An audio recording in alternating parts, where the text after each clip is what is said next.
Hi, good morning to all of you. So, I welcome all of you for Prelims Crash Course, that is also termed as Destinaire course. This course is meant to prepare you to align you for the upcoming prelims examination in 2024.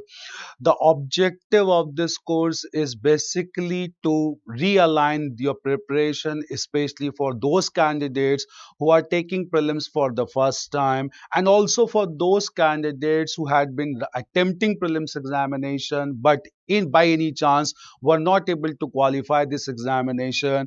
We want to push them to that threshold level so that they can also cross the line and can be selected in prelims examination to start the real battle for mains and personality test. Clear? So real objective is to push those candidates who are the first timers, and especially those candidates who are not able to qualify the prelims examination. At the same time, I just want to make some things very clear at the outset. Clear? This pro course is a crash course in which we'll be emphasizing more on coverage aspect, and that is why we won't be emphasizing more on dictation aspect that will consume time. Rather, we will try to rather explain things, and we would expect you to write things on your own. Clear? Even though I'll be writing some terms on the board, there's no doubt about it. Clear? At the same time, clear, you need to this videos will be available to you till your prelims examination, so you can go through the videos again and again, but at meanwhile there's no possibility of giving dictation to all of you, as we want to have complete coverage, maximum coverage. Meanwhile, again, another important thing, at the end of every session you will be given two tests. One subject related test like history, you will have 10 to 12 questions every day, and then one test on current affairs of 10 questions. Clear? So questions may vary, but there will be regular tests on subject related matter and as well as current affairs. And on the next day I'll be discussing the subject related questions, the answers as well as the explanation as well. So don't worry about those questions. In fact, today after the class you'll be given those questions. Try to solve those questions. Tomorrow when I'll come, we'll discuss those questions as well. Meanwhile, clear, if you have any query in between, clear, I'll try to answer some of them, but it may not be possible for me to answer all the questions. So at the end of the session, that is 2 hour session, I'll take all the questions also. So don't get tensed when I'm not able to take all your queries, but important ones obviously I'll be taking in the class, meanwhile in the class itself. Clear? So let us start with this prelims crash course. Clear? And we need to respect our time, we need to respect our moment. So obviously we'll try to make use of all possible time which has been allotted for this crash course. Clear? And I would expect all of you to be on toe also, to have or to complete the session in a very time bound manner, in a very effective manner. Clear? So starting with the first section of your prelims crash course, and that is related to ancient Indian history along with cultural aspect. Clear? So we'll start with ancient history and culture, then medieval history and culture, and then modern history and modern culture. Clear? See, we won't be emphasizing more on historical aspect at this moment because most of the questions are largely related to cultural aspect. So we'll emphasize more on cultural dimensions. But I'll give you briefly about the political developments as well. But need to focus more on the cultural dimensions of ancient history and then followed by cultural dimensions of medieval and modern history. Let us start with this session then. Clear? Now, first of all, I'll let you know, as far as ancient history is concerned, ancient history is broadly divided into prehistory and proto-history. Clear? Broadly divided into prehistory, proto-history, and then finally we have another section that is history. Clear?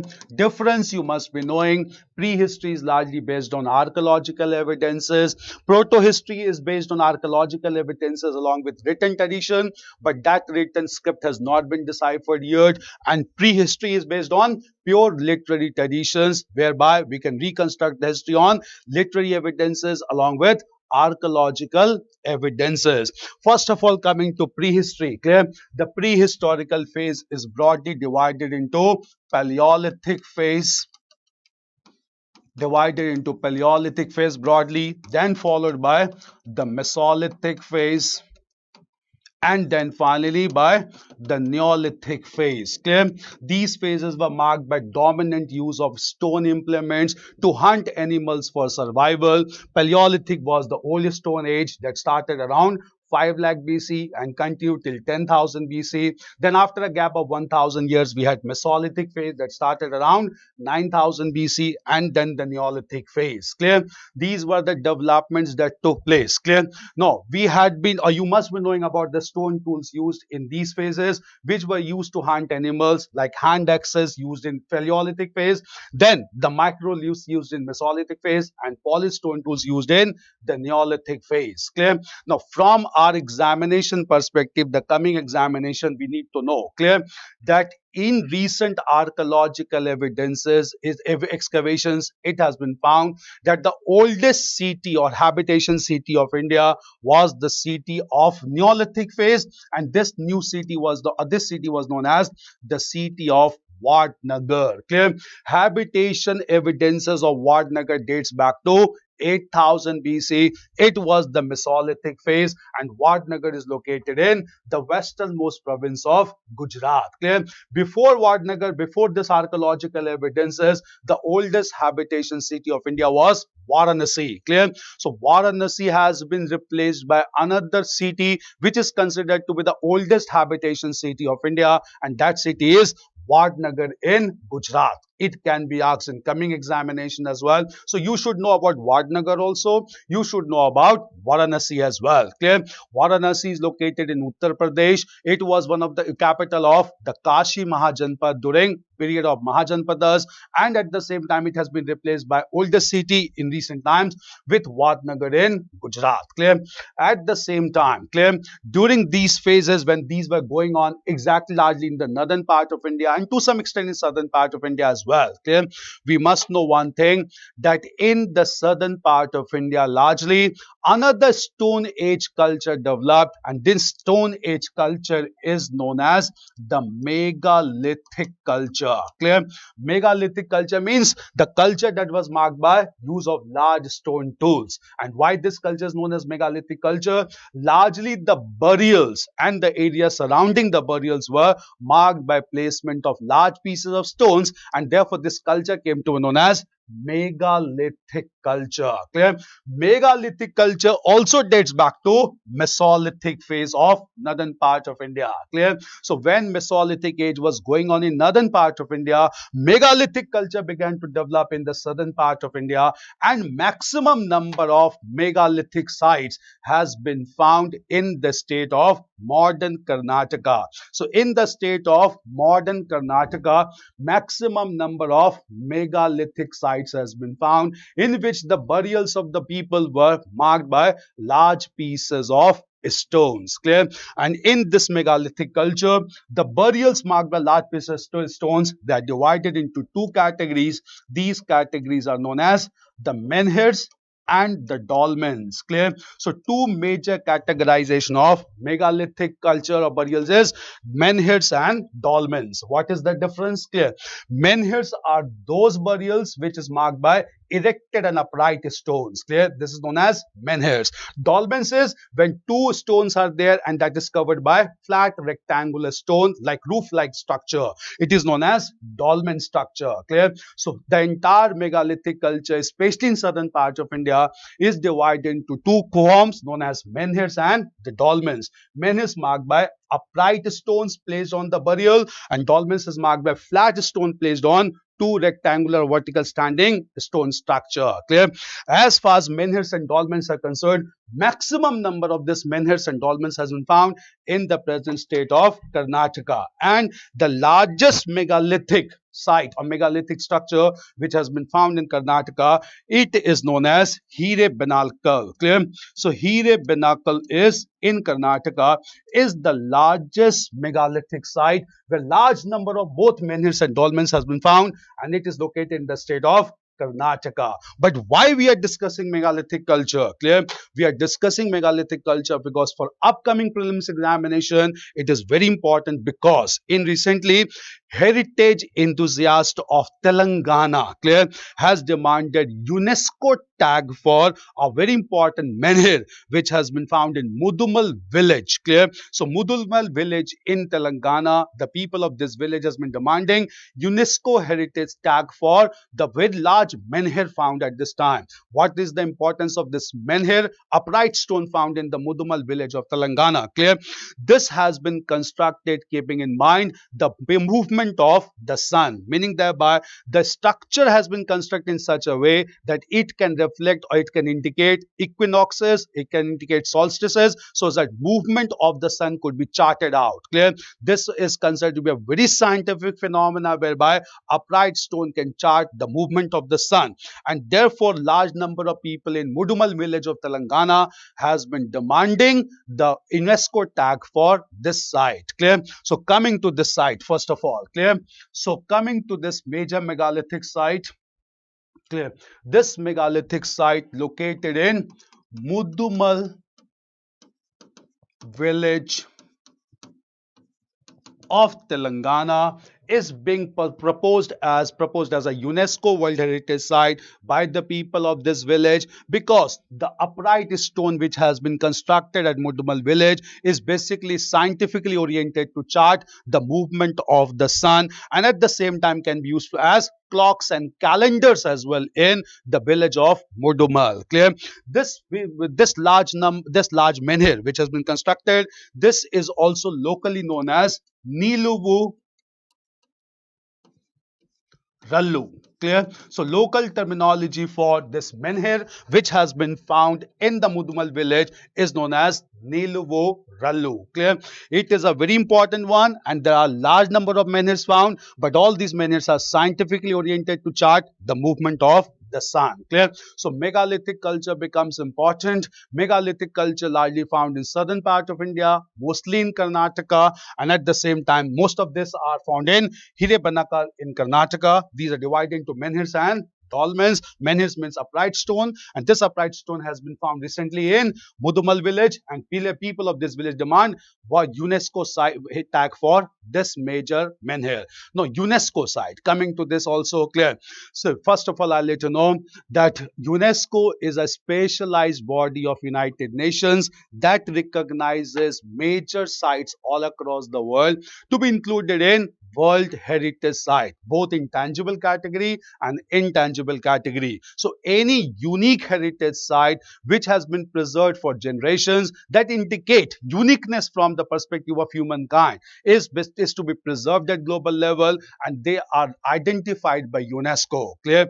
Till now, 42 sites from India has been identified under World Heritage Site by UNESCO, the latest being Shanti Niketan and three major temple sites of Karnataka at Halibut. Clear? So there are 42 sites from India, and there are more and more demand of more and more sites to be included in UNESCO World Heritage Site, one among them being the menhir at Mudumal village in Telangana, also known as Niluvu Rallu. Clear?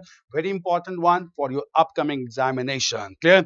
So prehistorical phase marked by archaeological evidences. These archaeological evidences are provided in Paleolithic, Mesolithic, Neolithic, and in southern part of India largely through megalithic culture. These graves in megalithic culture were marked by certain eatable items, iron implements, and other important things. In fact, megalithic culture is also accompanied with Iron Age in the southern part of India, which became a very important development in South Indian historical evolution. Clear?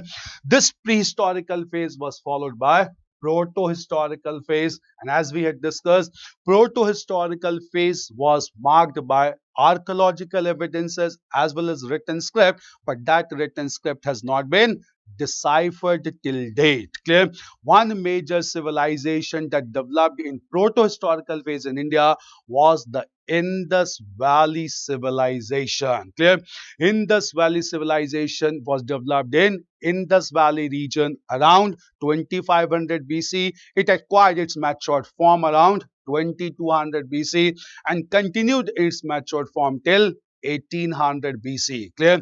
Now, why Indus Valley civilization is very important for India, both from historical as well as cultural perspective. Clear? Indus Valley civilization is important because it was a large civilization covering almost 113 lakh square kilometer on the regions corresponding with northwestern and western part of India, along with large parts of present Pakistan. Clear? Indus Valley civilization is important largely because of its architecture. Clear? Large number of urban cities were established in Indus Valley civilization. Most of these cities were established on the river banks. These cities include Harappa on banks of river Ravi, Mohenjo-daro on banks of river Indus, Kalibangan on the banks of river Ghaggar, Lothal on banks of Bhogao, and other major cities. Clear? Indus Valley civilization was a very prominent one because all these cities were marked by clear-cut urban planning. Clear? These cities were largely divided into two sections, the upper town and the lower town, that is the citadel and the lower town. Upper town was made by meant for elite classes, lower town was meant for common people. Clear? And in all these urban centers, the most important feature was developed drainage network, which was not developed even in contemporary Mesopotamian civilization. Clear? There was regular interaction between Indus Valley civilization and Mesopotamian civilization, and Mesopotamian records referred to Indus Valley as the region of Meluha. Clear? But even Mesopotamian civilization, also known as Sumerian civilization, did not have such a developed drainage network as the drainage network of Indus Valley civilization. Based on the grid pattern which was followed in Indus Valley civilization, or the block pattern, several new cities were established in course of time, including the organized city of Chandigarh and even Jaipur and New Raipur in contemporary times. Clear? In Indus Valley civilization, several artistic developments also took place. Now, you need to have a list of those artistic developments. Why? Because these artistic developments normally is asked from you, and these artistic developments must be known to every candidate. Clear? So, artistic developments of Indus Valley civilization is very important. We'll look into those artistic developments. First of all, clear?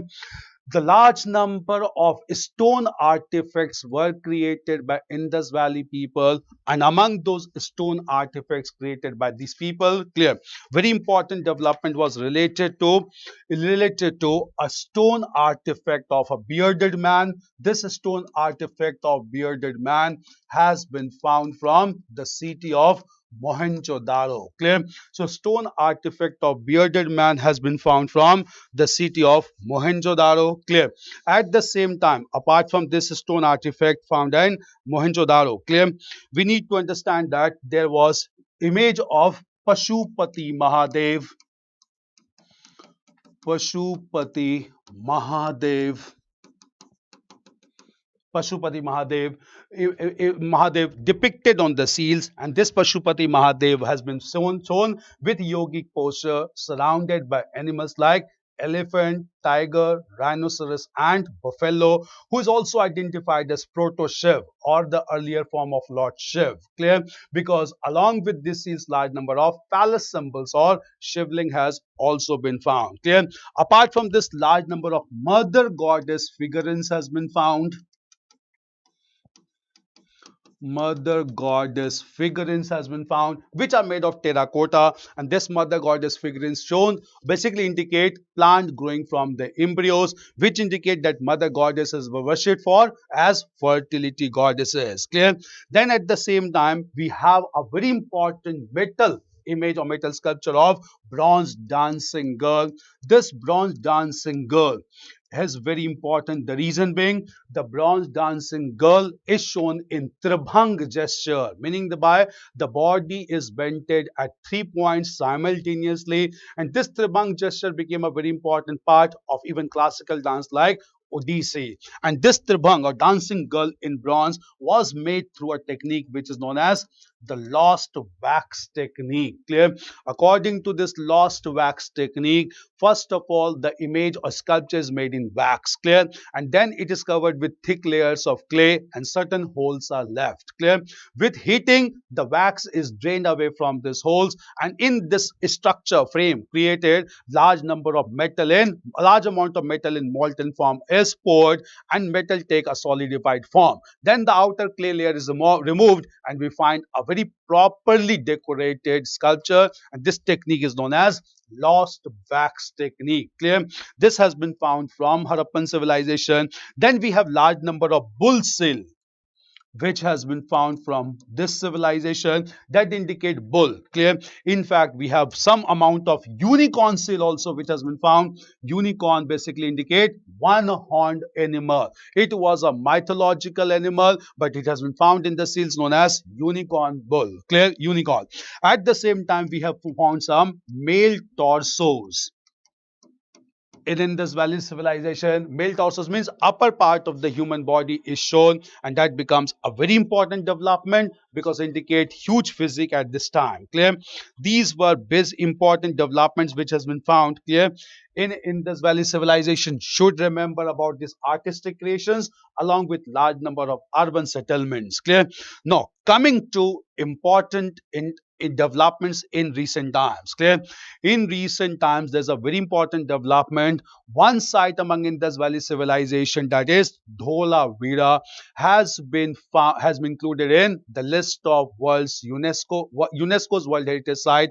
Dholavira is located in the Kutch region of Gujarat, and this region or this site has been found on the banks of river Loni. What are important things at Dholavira? We have found a reservoir at Dholavira which indicate preservation of water. We have found a large signboard in which a script of Indus Valley civilization, that is pictographic script, is found, which has not been deciphered yet. That is why Indus Valley is known as proto-historical phase. Clear?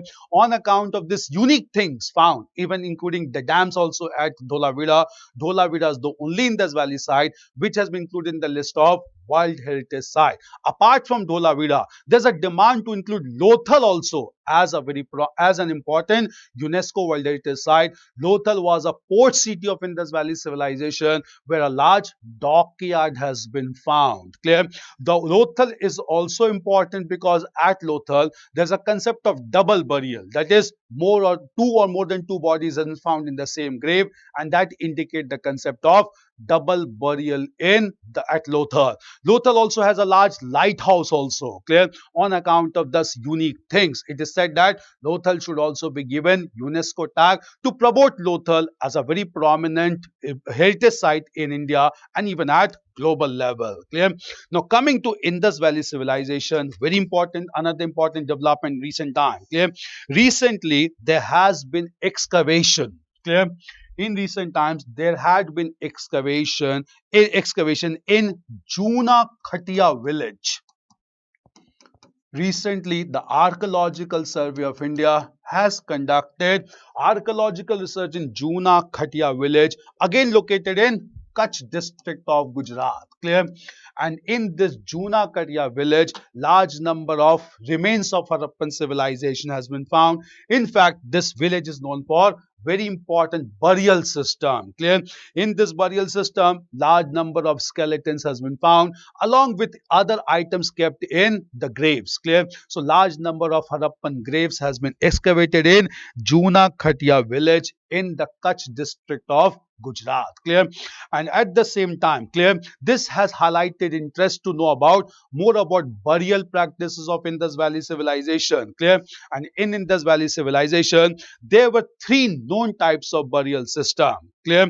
These three major types of burial system included complete burial,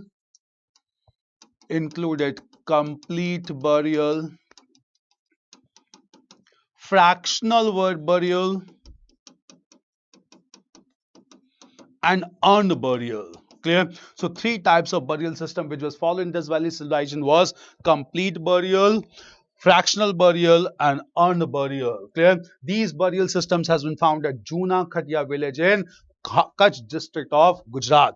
Complete burial means people was laid down in the grave. Fractional burial means they were cremated and some parts were buried. Unburial means a person were cremated and ashes were buried. They were known as unburial. Clear? Apart from this, Lothal indicate double burial or multiple warrior. The most common trend of burying or rather laying persons or dead bodies was placing the head towards the north side and the leg towards the southern side. This was the most common practice of burying the dead body by Harappans in ancient times. Clear?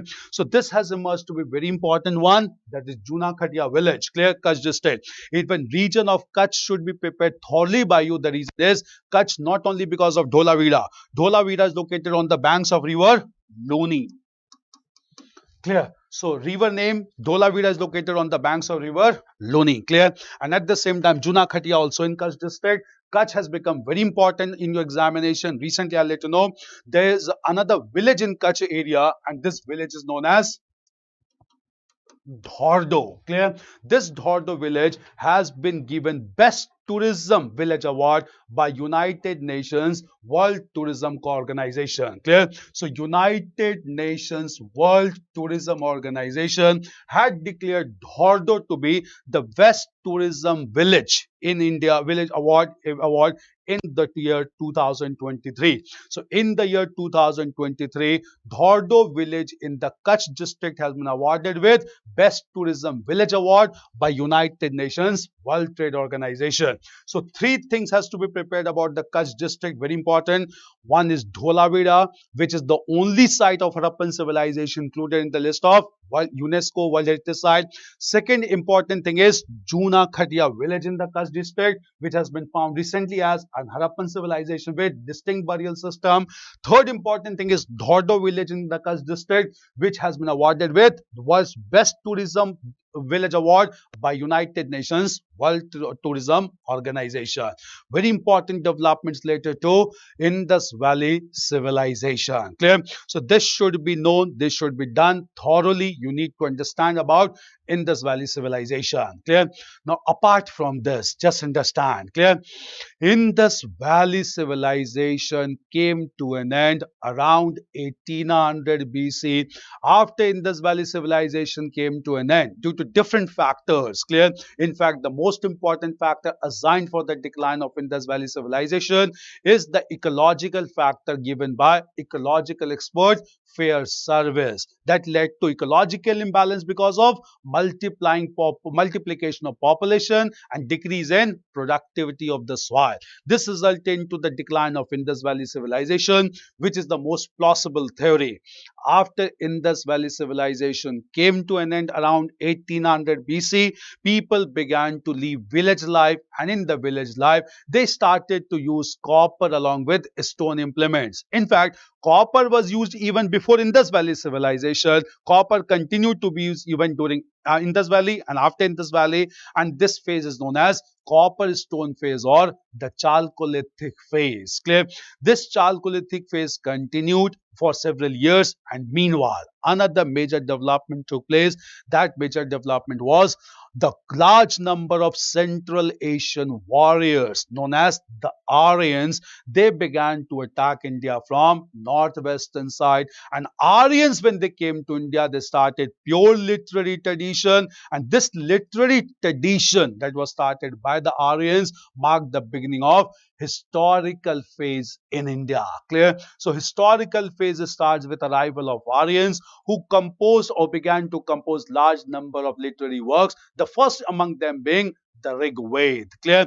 And with this composition of Rig Veda only, the religion of Brahmanism began to evolve, and this Brahmanism in course of time developed into Hinduism, which is the dominant faith of India. So we'll discuss all major developments related to Brahmanism and Hinduism with arrival of Aryans in India. Clear? Just understand first of all. Clear? Aryans came to India in waves, clear, in groups, and when they entered India from the northwestern side, they easily defeated the native people of India with their horses and chariots. Clear? And with help of horses and chariots, Aryans defeated the native people who were dark in complexion. Clear? But when Aryans came to India, they failed to comprehend the diverse phenomena seen in the northwestern part of India, and they began to compose hymns in praise of gods to protect them from diverse climatic and natural phenomena. In fact, they started personification of gods in India, and in order to personify the gods and to worship them, they began to compose sloks or mantra, and that resulted into establishment or composition of literary traditions in India. And based on these literary traditions, Brahmanism and Hinduism got established in India. Clear? No, you are expected to attempt questions from Hinduism. Questions may be asked. We need to understand about this religion of Brahmanism and Hinduism thoroughly. Clear? Do understand first of all. It's very important for upcoming examination. Clear? So with arrival of Aryans, true historical phase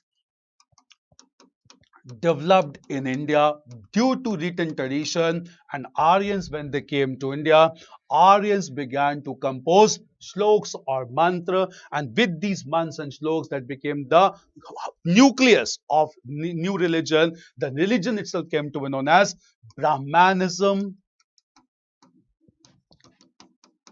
and in later course of time it also came to be known as Hinduism. Now we'll discuss about this religion elaborately started by the Aryans in India. Clear? So Aryans contributed towards Brahmanism and Hinduism respectively. Clear? First of all, to understand Brahmanism, the mantras, we need to understand about the Vedic literature. Clear? So Brahmanism and Hinduism are based on Vedic literature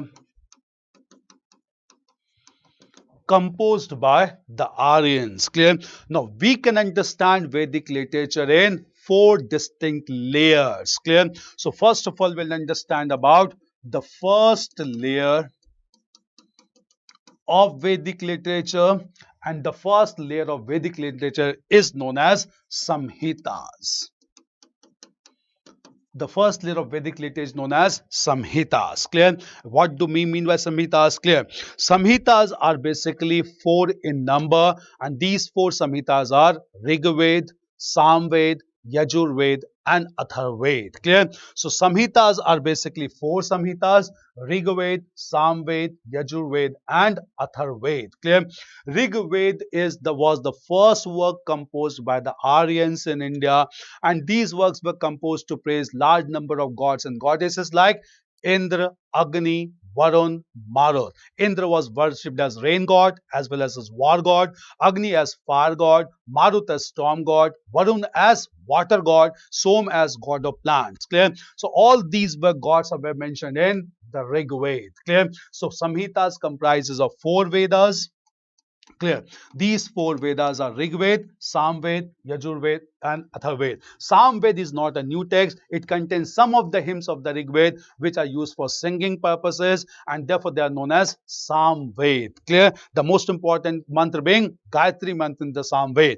Atharved or Yajurved contains elaborate rituals to be performed in Vedic sacrifices, and Atharved mentions about local culture and traditions which were found in India at the time. Even it mentions about the ghost and the use of amulets to ward off the evil forces. Clear? These are four Samhitas, and this is known as simply as Samhitas. One thing to remember is all these Samhitas were not given written form. These Samhitas passed from generation to generation only through oral tradition. Since they passed from generation to generation only through oral tradition, these literature are also known as Shruti literature. Shruti means something be passed by oral tradition from one generation to another generation. They were not given written form. They were given written form much later in 14th century by Brahmins of South India. Clear? At the same time, the second layer of Vedic literature are known as Brahmanas. So second layer of Vedic literature are known as Brahmanas. Clear? Brahmanas. Clear? They are concerned with various rituals and rites for basically for promotion of peace and security and domination of Brahmins. Clear? So Brahmanas mentions about elaborate rituals and complicated rituals to be followed by the Brahmins with support of the Kshatriyas. Clear? So large number of Brahmins, and they mentions about deities, they mentions about gods and goddesses, and specific rituals to be performed for gods and goddesses. Clear? And these are known as Brahmanas. Do understand one thing, this first layer and second layer combined together, it prescribes a concept known as concept of karma kand. Clear? So these are largely promoting the concept of karma kand, that is complex rituals to be followed by the Aryans at that time in India, and they are known as karma kand, that is samhitas and the Brahmanas. Clear? After Brahmanas, clear, later on shift began to take place from complex rituals to metaphysical and spiritual developments, and that resulted into third layer of Vedic literature, and the third layer is known as Aranyakas. They are known as forest books. Clear? So third layer is known as Aranyakas, and Aranyakas by forest books, Brahmins went to forest areas, they began to meditate, and they wanted to move away from complex rituals prescribed under Karma Kand. Clear? And they began to emphasize more on knowledge, they began to emphasize more on philosophical learning and metaphysical concepts. Clear? So these came to be known as Aranyakas. Clear? And the fourth layer and the last layer of the Vedic literature is known as Upanishads.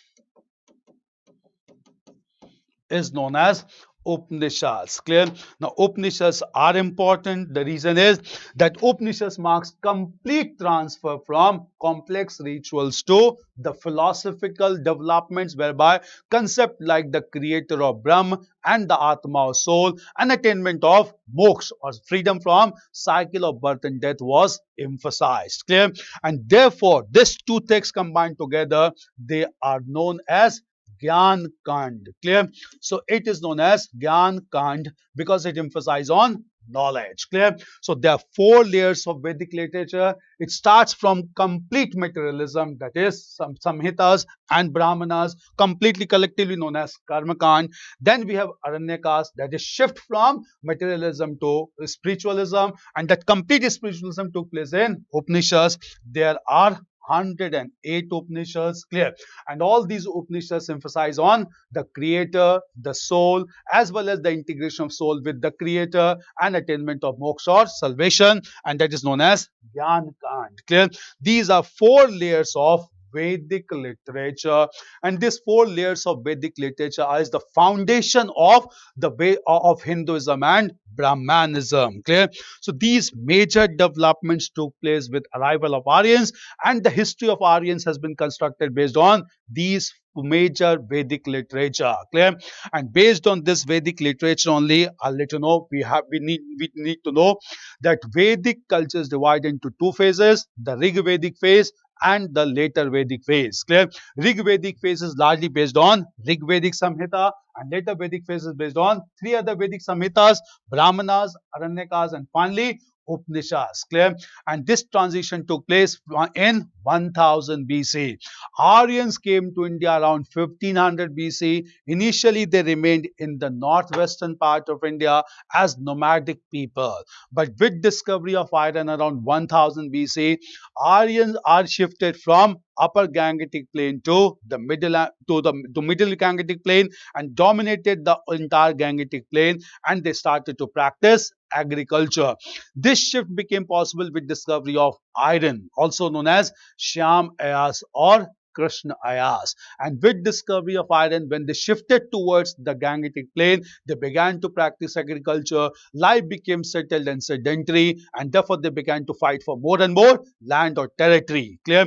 In the early Vedic phase, the Aryans fought for more and more cattle. Clear? The term for battle in the Rig Veda therefore is known as Gavishti, which means search for cattle. Clear? But the term for battle in the later Vedic phase indicate the battle for Janpad or territory. In the early Vedic phase, the most important battle was Battle of 10 Kings. Clear? And in the later Vedic phase, the most important battle was between Kauravas and the Pandavas. Clear? That became the theme of the epic Mahabharata. We'll come to that epic also, that is Mahabharata. Clear? This development took place in later Vedic phase for territory known as Janpad. Janpad is frequently mentioned in later Vedic texts. Clear? Now, apart from these major things, clear, Upanishads mark the end of Vedic age around 600 BC, and therefore Upanishads are also known as Vedant. Clear? Because it marks the ant of Vedic literature known as Vedkant or Vedant. Clear? So Upanishads mark the end of Vedic literature known as Vedant. Clear?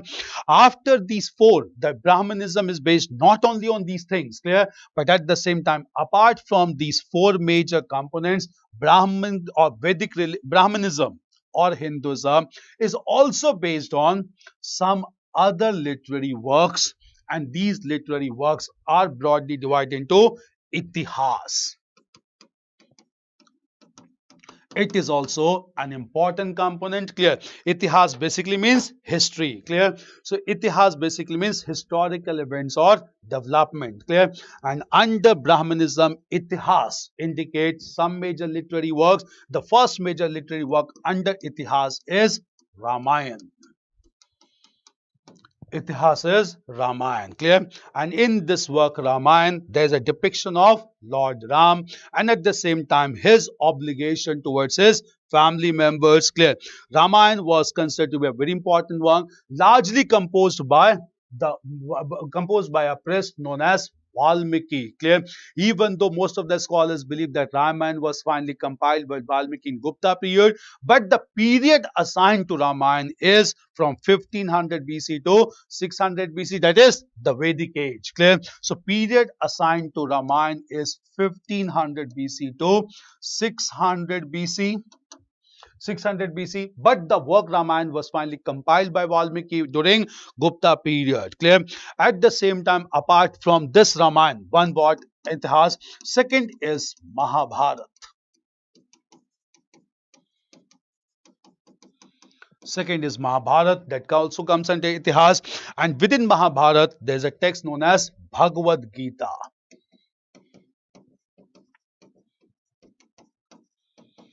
It's basically the directions given by Lord Krishna to Arjun in the battlefield of Kurukshetra. Clear? This is known as Bhagavad Gita. Clear? And in Bhagavad Gita, clear, it emphasizes on dharma or duty. Clear? So Bhagavad emphasizes on dharma or duty, followed by karma or action, then bhakti or devotion,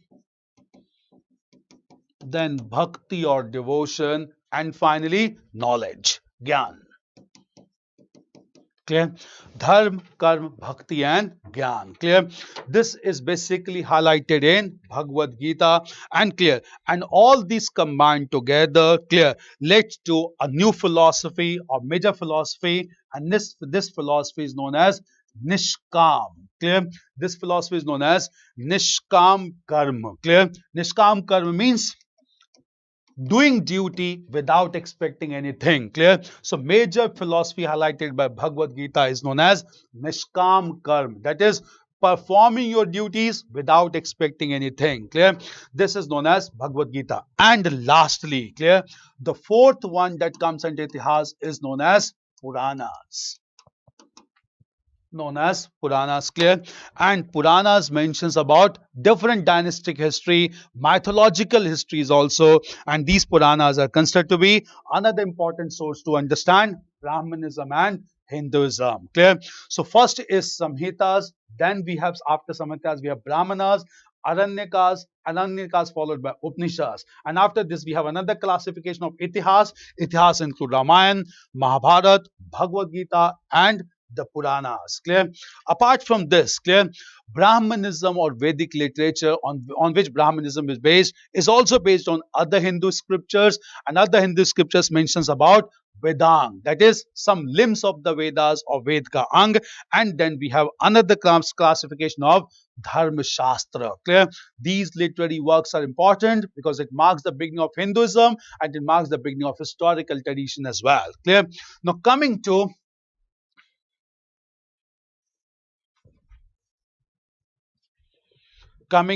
other major scriptures, the next major scripture or related to Brahmanism is known as Vedang. Ang means limb. Ved ka ang. Clear? There's a difference Vedant and Vedang. Vedant is Ant of Vedas. Vedang means Ang of Vedas. That is limbs of the Vedas. Clear? And there are six major limbs, six major organs of the Vedas, without which Vedas could not have been passed from generation to generation in oral tradition. One major Vedang is Nirukt, which means etymology. Nirukt means etymology or the base of knowledge. Clear? So Nirukt means etymology or the knowledge base of the Vedas. Second is Vyakran or grammar. That is the grammatical rules to be followed. Nirukt is Vyakran is grammar. Clear? Second is Kalp. Kalp means rituals to be followed to sustain Brahmanism. After rituals, we have Siksha. Siksha here indicate not knowledge, phonetics, science of pronunciation. Without proper pronunciation, Vedic hymns could not be passed from one generation to another generation. Clear? And then fifth is Chand. Chand is basically metrics. Metrics to be followed while pronouncing verses. And last is known as Jyotish. Jyotish means astronomy. To believe in astronomy, which is very important to promote the Brahmanical faith according to astronomical science. So these are six Vedang of Brahmanism or Hinduism you must know for prelims examination. Nirukt etymology, Vyakran grammar, Kalp rituals, Siksha phonetics, Chand metrics, Jyotish astronomy. Clear? These are very important concepts of Brahmanical literature. Clear? Apart from this, clear, Brahmanism is also based on some Shastra. Clear? The most important being known as the Dharma Shastra. Clear? Dharma Shastra prescribe the duties to be followed by the followers of Hindu faith. Clear? And this Dharma Shastra are also marked by important classification. Some of the major Dharma Shastra include Manu Smriti, Yajnavalkya Smriti, Narad Smriti and Vishnu Smriti. Clear? Now coming to Dharma Shastra. It's clear Vedang. Clear? Now after Vedang, Brahmanism is also based on Dharma Shastra. Also based on Dharma Shastra, whereby these texts prescribes a code of conduct to be followed by followers of Hindu faith. Clear? It indicates about the acharan, that is the behavior to be followed in order to ensure proper karma according to religion. Clear? And to emphasize on proper dharma and proper duty. Clear? Some texts were written, the most important being Manu Smriti, that prescribes code and functions and duties to be performed by different varnas in Hindu society, that is Brahmins, Kshatriyas, Vaishyas and the Shudras. Then we have Yajnavalkya Smriti, that prescribes correct rituals to be followed in Hindu practices.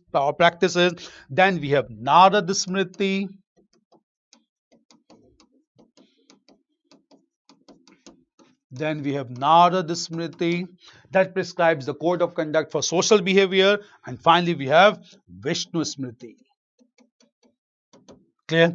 So there are four major parts of Dharma Shastra, major classification of Dharma Shastra: Manu Smriti, Yajnavalkya Smriti, Narada Smriti and Vishnu Smriti, clear, that needs to be followed, clear. Now, apart from all these texts, clear, Brahmanism or Hinduism, which started with the arrival of Aryans, has developed four major schools of philosophy. Clear? Why these schools of philosophy? Because these schools of philosophy prescribe different ways to attain moksha or salvation. Clear? So, in order to attain moksha or freedom from cycle of birth and death, different schools prescribe different paths, and with these paths, a person can get freedom from the cycle of birth and death, and therefore these are known as six schools of philosophy or darshan in Hinduism. We'll come to six orthodox schools of philosophy as well. Okay? So Hinduism is largely based on six major schools of philosophies, clear, and this six systems of philosophy, clear, is also known as Shad Darshan.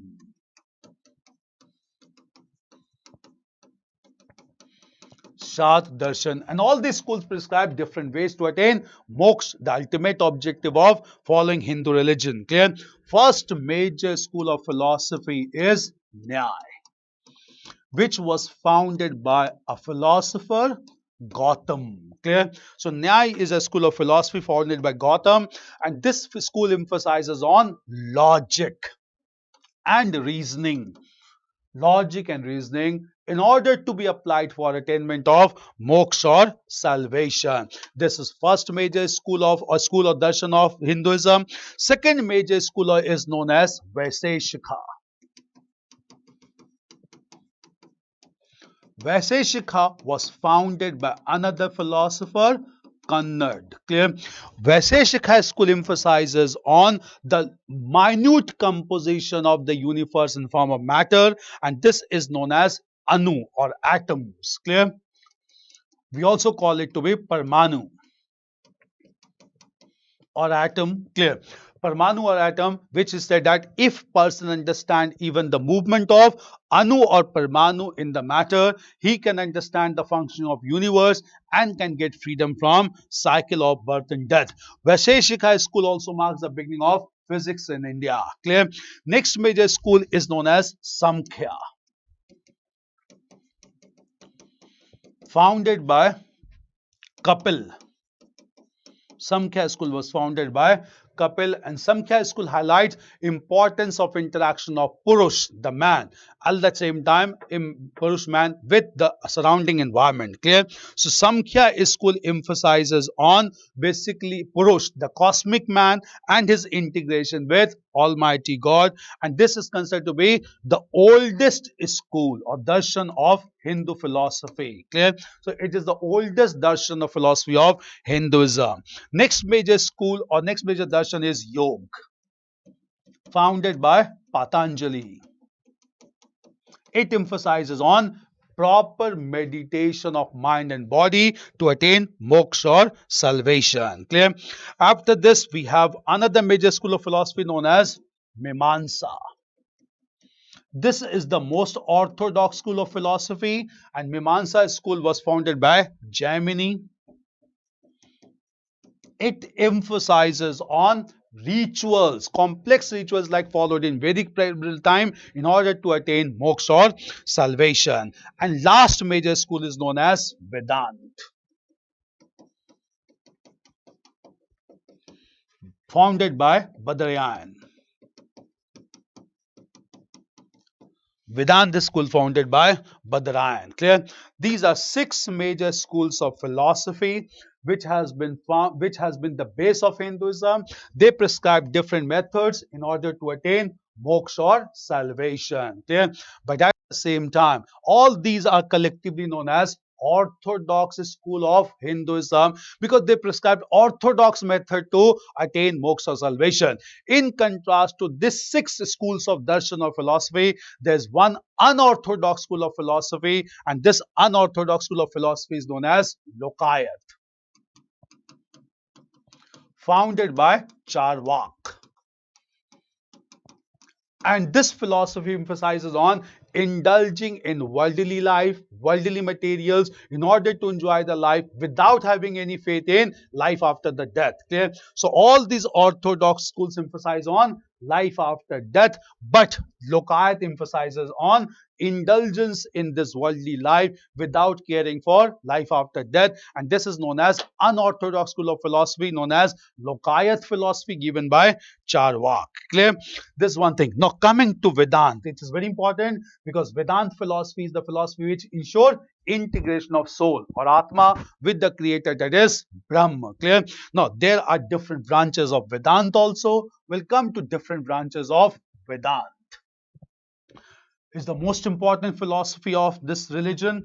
First major philosophy of Vedanta is known as Advaitavad.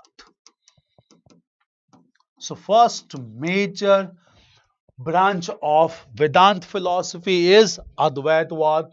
Advaitavad was given by Adi Shankaracharya in the 9th century AD. Clear?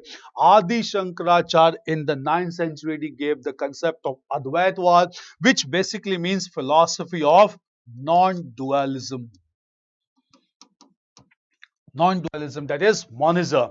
According to this philosophy, there is no difference between the creator and the created beings. Both are one and the same thing, and a person can get connected with ultimate creator of Brahm only with complete knowledge about feeling that there's no difference between him and the ultimate creator. If a person realizes the difference between him and the creator, it is because of his indulgence in this illusionary world known as Maya. Clear? So person needs to move away from Maya in order to get the soul connected with ultimate divinity, which is only possible through knowledge, also known as Gyan Marg given by Adi Shankaracharya. In order to emphasize on Gyan Marg, Adi Shankaracharya established 4 pit or mutt in 4 directions of Indian territory, and this 4 pit or mutt was established in different parts of Indian territory. Clear? First mutt was established in Puri, which is known as the Govardhan Mutt. Govardhan Mutt at Puri. Do remember these names in recent times because of Ram Temple. These mutts and the Shankaracharya were important. Clear? Then we have Dwarka Mutt in Gujarat. Clear? Then we have Sharda Mutt in Karnataka, and we have Jyotir Mutt in Uttarakhand region of India. Clear? So 4 mutt or peat established in different corners of Indian territory. Govardhan Mutt established by Shankaracharya in Puri region of Odisha, then Dwarka Mutt in Gujarat, then Sharda Mutt in Chikmagalur district of Karnataka, then Jyotir Mutt in the region of Uttarakhand. Clear? These mutts were established to promote Gyan Marg by Adi Shankaracharya, who was a saint of 9th century AD. Clear? Apart from this mutt, apart from this branch, clear? Another branch of Vedanta philosophy is known as Visist Advaitavad. Visist Advaitavad or qualified non-dualism, which was given by Ramanuj in 11th century. Clear? According to Visist Advaitavad, a person can get connected with ultimate divinity not only through knowledge but through complete devotion, also known as bhakti. Clear? Since Ramanuj emphasized on devotion of bhakti, the path advocated by him came to be known as Bhakti Marg. Clear? So Bhakti Marg became more popular than Gyan Marg because it was more acceptable to the people. Clear? Next major branch of Vedanta philosophy is Dvaitavad. It was given by 13th century scholar Madhvacharya. This philosophy is completely opposed to Advaitavad and Visist Advaitavad because it emphasizes on clear-cut dichotomy or difference between the creator and the created beings. Clear? So Dvaitavad is a philosophy completely opposed to Advaitavad or Visist Advaitavad, which was given by 13th century saint Madhvacharya. Clear? This philosophy was given at the same time given by Madhvacharya in 13th century. Clear? Now, in contemporary times, is another philosophy known as Neo-Vedanta.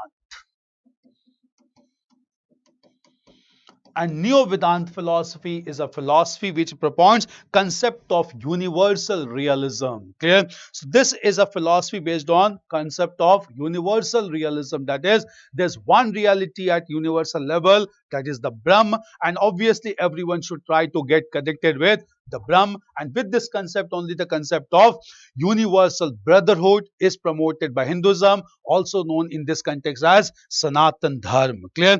So these are very important developments related to Hindu religion. Clear?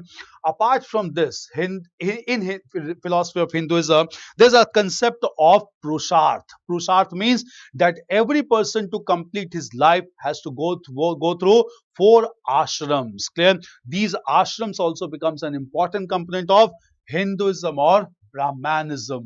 Clear? So Hinduism and Brahmanism also emphasizes on concept of Purusharth.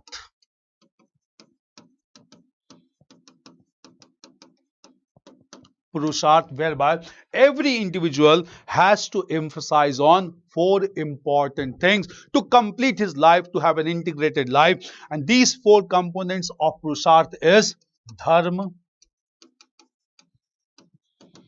Arth, Kam, and Moksha. Clear? Dharma means to follow your duties. Arth means to acquire material resources. Kam means to indulge into physical pleasure.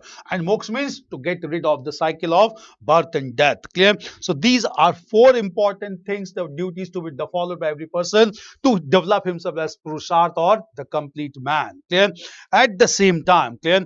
In Hinduism, there's another concept of ashrams related to Purusharth only, and therefore this ashrams, clear, because these things can be followed only by person following four ashrams. Clear? The first phase of every individual life is life known as brahmacharya or brahmachari, whereby a person needs to live a disciplined life as a student. Then this phase has to be followed by grihastha, that is a life of householder, to attain earth and to attain moksha also, kam also. Clear? Then the third phase is known as vanprasth, a person to renounce his family life and to go to forest areas or one for meditation. And the last phase is known as sannyasi, in order to attain moksha. Clear? So first of all, the brahmachari stage has to be followed to continue with the dharma, duties. Clear? Then grihasth, basically grihasth indicate attainment of earth, attainment of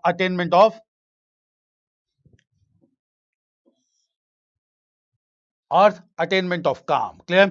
Vanprasth means basically the vanprasth will also lead to moksha and sannyasi will also lead to moksha. Clear? So artha and calm is related to grihasth, vanprasth and sannyasi is related to moksha, and this complete the man completely, and this is known as purusharth, which is possible through four ashrams. Clear? These are again very important concepts in Hinduism. Clear? Now coming to sects of Hinduism, what are the major sects of Brahmanism or Hinduism? Sects of Hinduism, clear. Two broad sects of Hinduism is basically Vaishnavism and Shaivism, clear. But Vaishnavism itself has several variant forms, clear. So the most dominant sects of Hinduism is first of all Vaishnavism, clear. Vaishnavism means worshipping Lord Vishnu and his avatars, clear. Lord Vishnu is worshipped in form of 10 avatars, clear.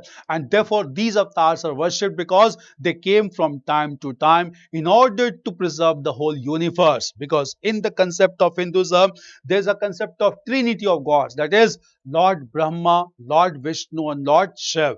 Lord Brahma is worshipped as creator of universe, Lord Vishnu is worshipped as preserver of universe, and Lord Shiva is worshipped as the destroyer of the universe. Clear? And therefore, since Lord Vishnu is worshipped as preserver of universe, he is worshipped in 10 avatars or incarnations. Clear? And among them, Lord Ram is also considered to be an avatar of Lord Vishnu. Even Gautam Buddha is considered to be an avatar of Lord Vishnu. Clear? But at the same time, Vaishnavism has different variant form. Clear? What are these different forms? Clear? First variant form is known as Sri Vaishnavism. Sri Vaishnavism is marked by the worship of goddess Lakshmi. Clear? So Sri Vaishnavism is a sect of Vaishnavism that believes in worshipping goddess Lakshmi. Clear? Then we have another sect known as Ramanand Sampradaya.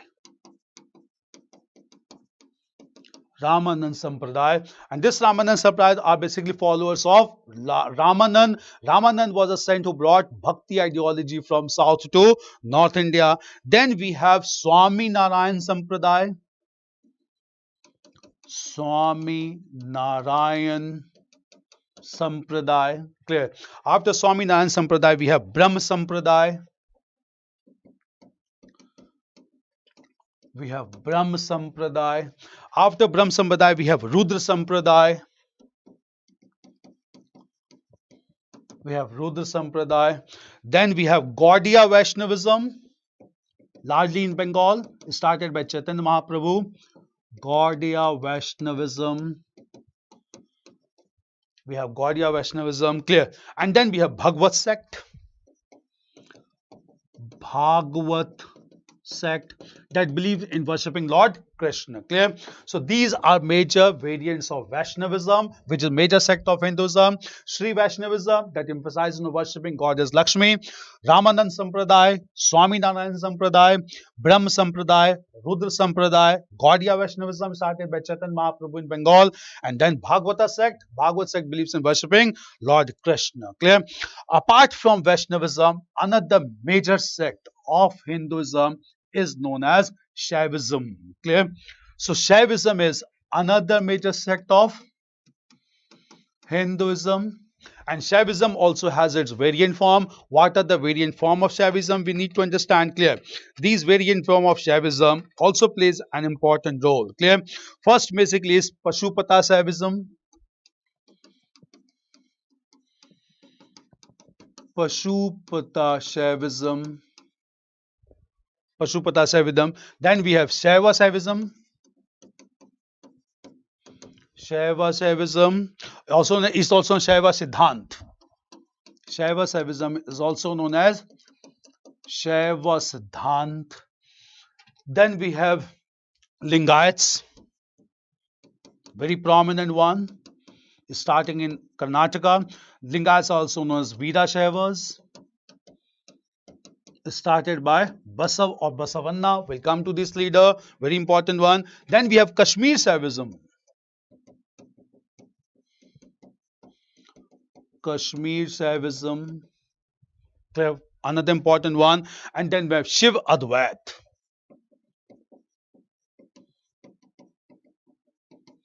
We have Shiv Advait. These are major variants of Shaivism. Clear? Lingayats being most important one. We'll come to Lingayats separately. Largely started by Basav in the 12th century AD in the region of present Karnataka. Right now, in some course of time, Lingayats even demanded the status of a new religion in Indian culture. Clear? These are major important thing. Another variant or another sect of Hinduism. Clear? Hinduism or Brahmanism, this sect is known as Shaktism, that believes in worshipping mother goddesses as source of Shakti. Clear? So basically another sect is Shaktism, and Shaktism refer to worship of Shakti or mother goddesses like Durga, Kali. These are all sources of energy. Clear? Durga, Kali, Saraswati.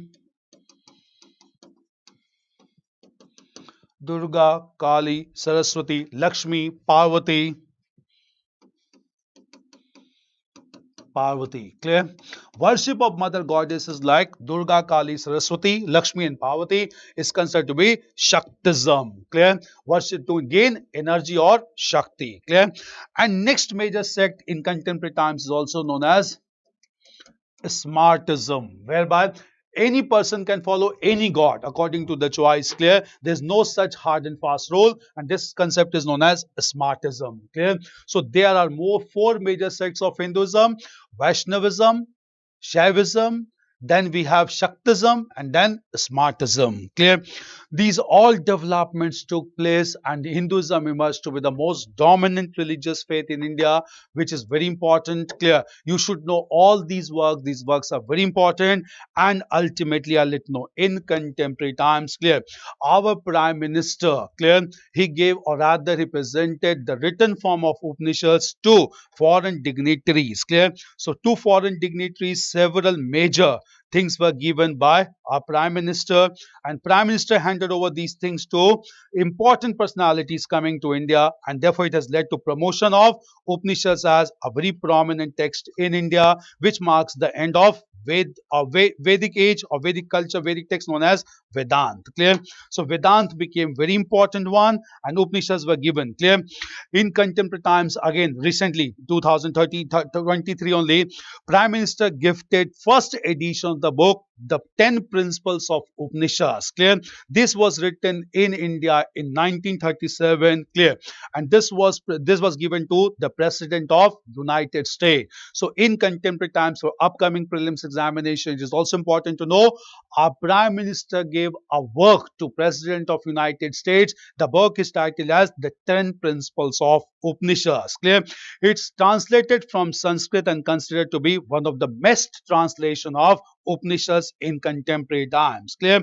Upanishads, also known as Vedant. What are the 10 principles mentioned in this work, which was given by Indian Prime Minister to the President of United States? Clear? So this is very important for coming time. Clear? So we need to understand. Clear? So in contemporary times, recent times, our Prime Minister gave a work to the President of United States, which is titled as The 10 Principles of Upanishad. The 10 Principles of Upanishads, which is considered to be one of the best translation of Sanskrit in recent times. It was translated in by the scholars in 1937 and was given to United States President. Clear? The 10 principles of Upanishads mentioned in this work, these 10 principles include, clear, number 1 is Isha. First principle mentioned in this book is principle of Isha in Upanishads. Then Isha followed by Cain. These principles are important. Isha, Cain, Katha. Isha, Cain, Katha, Prashan,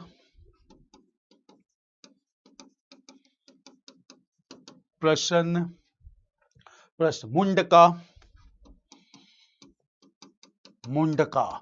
For your information, I'll let you know from Mundaka Upanishad, we have taken the line Satyamev Jayate, which is inscribed in the state emblem of the government of India. Satyamev Jayate means truth alone triumphs. Clear? Then Mundaka, then Mandukaya. Then we have Mandukaya, 6-1. Then we have Taittiriya.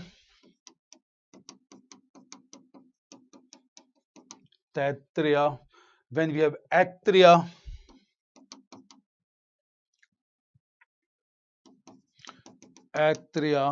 Then we have Chandog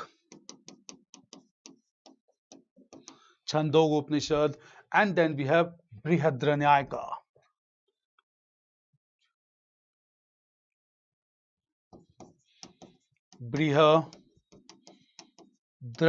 Upanishad. 10 principles. Clear? So this book given by Indian Prime Minister to President of United States, 10 principles of Upanishads, and these 10 principles are Isha, Cain, Katha, Prashan, Mundaka, Mandukaya, Taittiriya, Aittiriya, Chandog, and Brihadranayaka. Clear? Very important development that can be asked in upcoming examination. Current affairs, the link questions with current affairs. Clear? So this all information related to Hinduism or Brahmanism. Complete informations are there with you. Prepare the religion. You get questions on Hinduism and Brahmanism. Clear?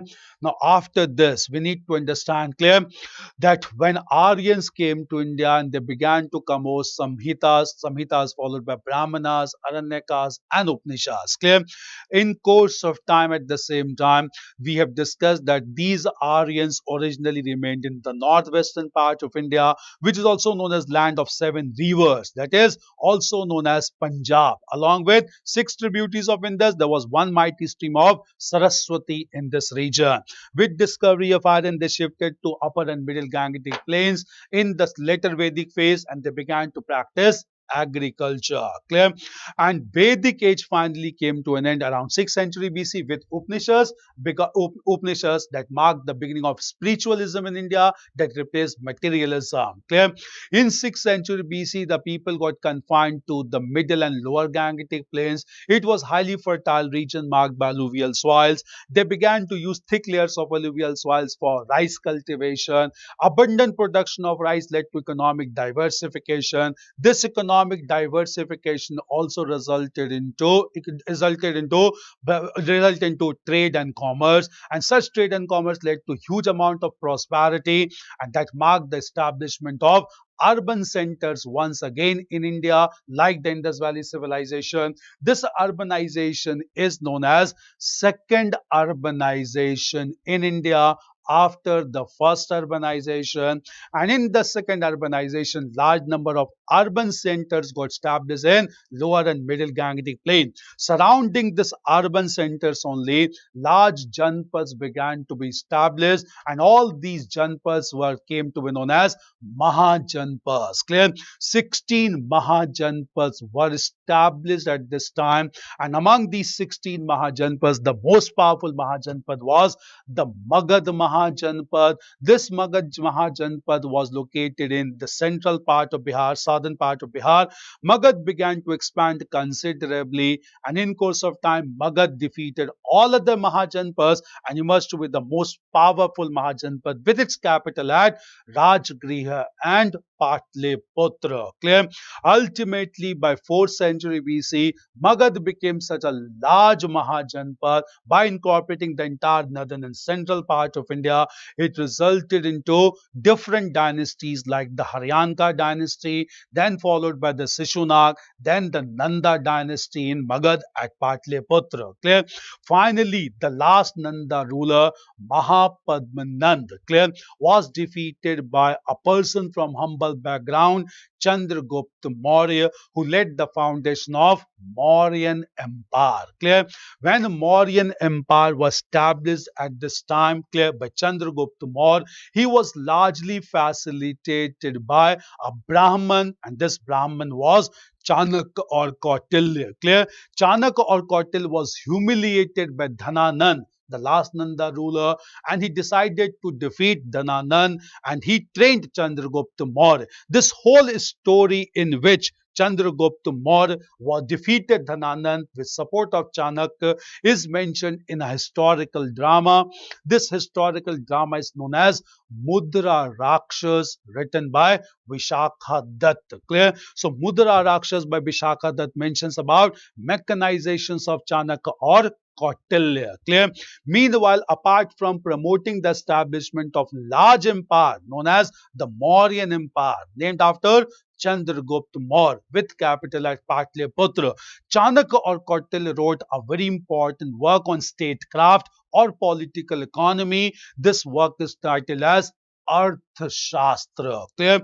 So Chanakya wrote a work titled as Arthashastra. Clear?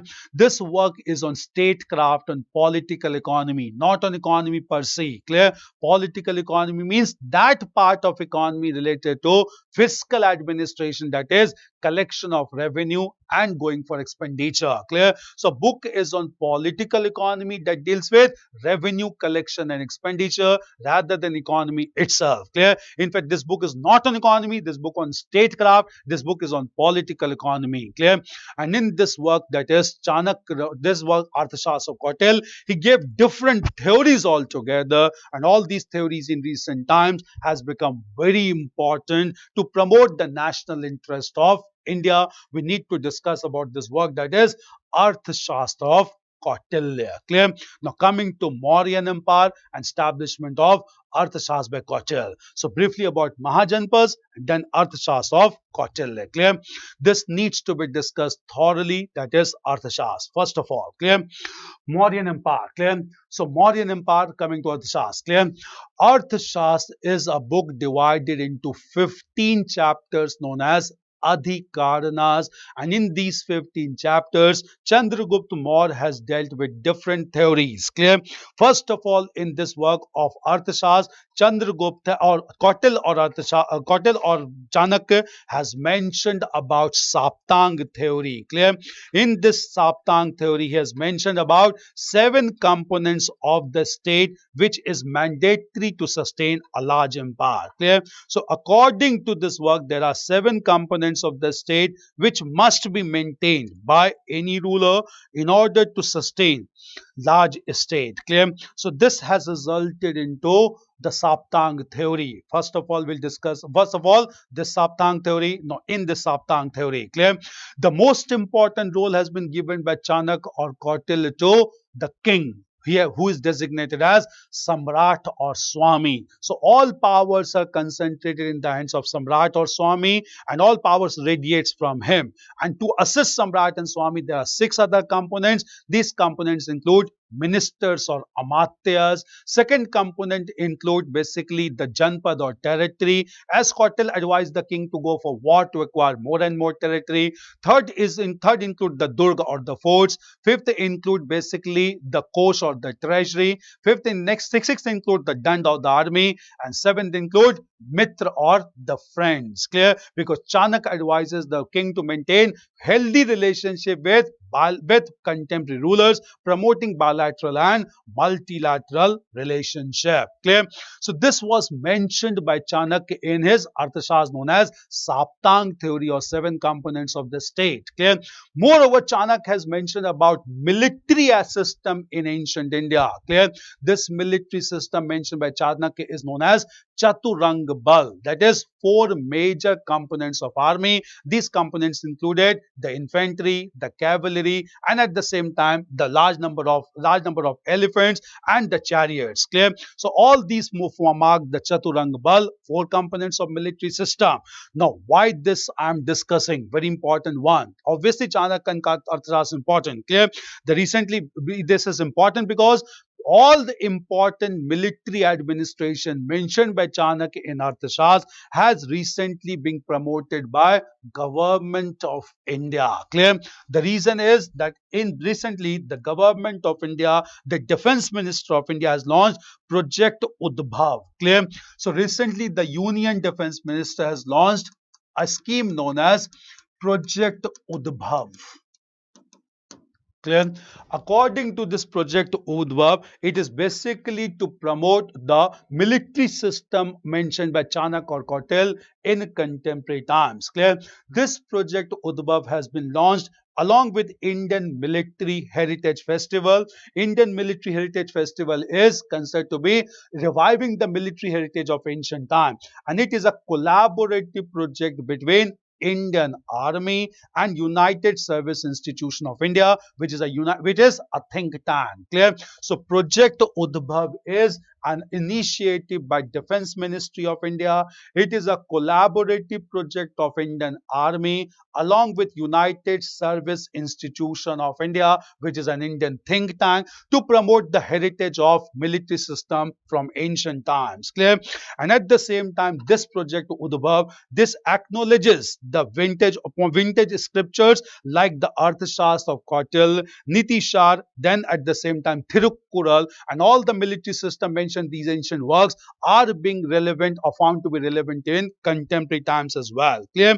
In fact, this project has been launched in order to ensure or facilitate better understanding of ancient military wisdom and to help to facilitate usage in contemporary times. So objective is to understand the military the developments in ancient India and to facilitate its application in contemporary times, just for knowledge enrichment. Clear? Now at the same time, clear, what were those military systems mentioned in ancient works like Arthashastra, which is being promoted by under Project Udbhav by Ministry of Defence in India. Clear? The most important thing highlighted by this project Udbhav, is Mandala theory given by Kautal or Chanakya. Clear? Now, what was this Mandala theory given by Chanakya or Kautal in Arthashastra? Do understand, it's very important. Clear? According to Mandala theory, this theory focuses on understanding the activities of the enemies, the friends, and the allied countries. That is, activities of the foes, the friends, and allied countries. Clear? Mandala theory postulates, clear, that the immediate neighbor state is most likely to be an enemy of the state. Clear? So it needs to be understood that it is believed, Mandala theory believes that the immediate state is likely to be an enemy state. Clear? It can never share healthy relationship with the country. At the same time, it also says, clear, that the country or state next to the enemy state will most likely be friend of the state. Clear? So Mandala theory is basically a theory that is based on huge pragmatism. It believes that immediate neighboring state is always most likely to be an enemy state or potentially enemy state. Clear? And the state next to the enemy state will most likely be the friendly state to the state. Clear? This indicates a clear-cut understanding of neighboring relationship or relationship with neighboring countries. Clear? At the same time, Mandala theory also made it clear that diplomacy and alliances are very important part for a state to survive, and every country should maintain diplomatic relationship and continuous alliances with larger number of countries. This Mandala theory also emphasizes on intelligence gathering, that is through spy network. Intelligence information must be collected among the neighboring countries, and at the same time it emphasizes on logistics and supply chain. Logistics and supply chain means provisioning and management of resources for the success of military expedition. To make military expedition successful, proper supply of military resources and supply chain is to be maintained. All these are considered to be a part of Mandala theory, which is being researched in contemporary times to enable its application even contemporary times for better understanding of India's relationship and military establishment with respect to neighboring countries. Clear? At the same time, there's another strategy advocated by Arthashastra, which is known as strategy of Upeksha. Clear? So in this theory, he also highlight about strategy of Upeksha. Clear? What is the strategy of Upeksha? Clear? It basically means diplomatic neglect, diplomatic indifference, deception, reused and revived during the Indian freedom struggle. Clear? So it basically means strategy of Upeksha, that is the diplomatic indifference and the deception which was reused and revived during India's freedom struggle also. Clear? Upeksha as well. In fact, this concept is highlighted by another scholar will come. Clear? So all these becomes very important with respect to the theory military establishment given by Chanakya, which is being used in Project Udbhav. Clear? Next major person and his theory which has been applied. Clear? This is Kamandaka's work, Nitishar. Kamandaka work, that is Nitishar. Clear? In this work, Kamandaka, he also emphasizes on Upeksha, and at the same time, clear, Kamandaka Nitishar mentions about maintaining and building friendly relationship with adjoining countries. Clear? So with the neighboring countries, he emphasizes on maintaining healthy and friendly relationship, and he also emphasizes on strategy of Upeksha. Clear? Then we have another work that mentions, that is Thiruvallavur. Thiruvallavur Thiruvallur, which was written by Thiruvallur. Thiruvallur. So Thiruvallur, written by Thiruvallur, clear. This was did ethical conduct during warfare, clear. So it says that even though war take place, ethical code of conduct should be followed during the warfare. This is known as the theory of Thiruvallur, clear. Then at the same time we have Ramayana, Mahabharat, Ramayana, Mahabharat, clear, and even Buddhist sources like Jatakas. Even Buddhist sources like Jatakas that mentions about, clear, that mentions about the victory and defeat in the battle, and at the same time, clear, that the victory and defeat depends on knowledge of the science of warfare, clear. So Ramayana, Mahabharata and Jatakas, they mentions about the defeat and victory of the forces that depends on knowledge of the warfare, clear. Now all these has relevance in today's time because it indicate Kautilya's realism, it indicate enduring elements of Kautilya's foreign policy, then it indicates on being vigilant, it indicates on ethical principles, and it indicates leaders are expected to exemplify moral code of conduct during warfare. All this comes from Mandala theory of Chanakya or Kautil, then Kamandaka's work Nitishar, Thiruvallur were written by Thiruvallur, and Ramayana, Mahabharata and Jatakas. Clear? Very important one, and that is all being rather synthesized in Project Udbhav, announced or rather promoted by Ministry of Defense in contemporary times. That makes Arthashastra and other works highly relevant in nature. Clear? Now after this, now we'll come to other aspects. Clear? Mauryan Empire was established by Chandragupta Maurya with support of Chanakya or Kautil. Clear? At the same time, Chandragupta Maurya also fought a war with Seleucus Nicator, the Greek representative of Alexander the Great. And after defeating Seleucus Nicator, friendly ties got established with Seleucus Nicator, and therefore Seleucus Nicator deputed his ambassador to Patliputra, Megasthenes. And Megasthenes wrote a comprehensive work which is titled as Indica. And in this work, Indica, Megasthenes has mentioned about some major observations related to polity and society. Clear? So polity and society we need to understand. Clear? He mentions that basically that administration of Patliputra was being run by six committees, each comprising of 5 members. And he also mentioned that Indian society was divided into 7 classes rather than 4 classes. And he mentions that there were no slaves in Indian society. All these seems to be rather incorrect observations because he was perceiving things from Greek perspective. Clear? These major informations were there. Clear? Chandragupta Maurya was succeeded by his son Bindusar, and Bindusar was in turn succeeded by Ashok, who is considered to be the greatest ruler of ancient India. Clear?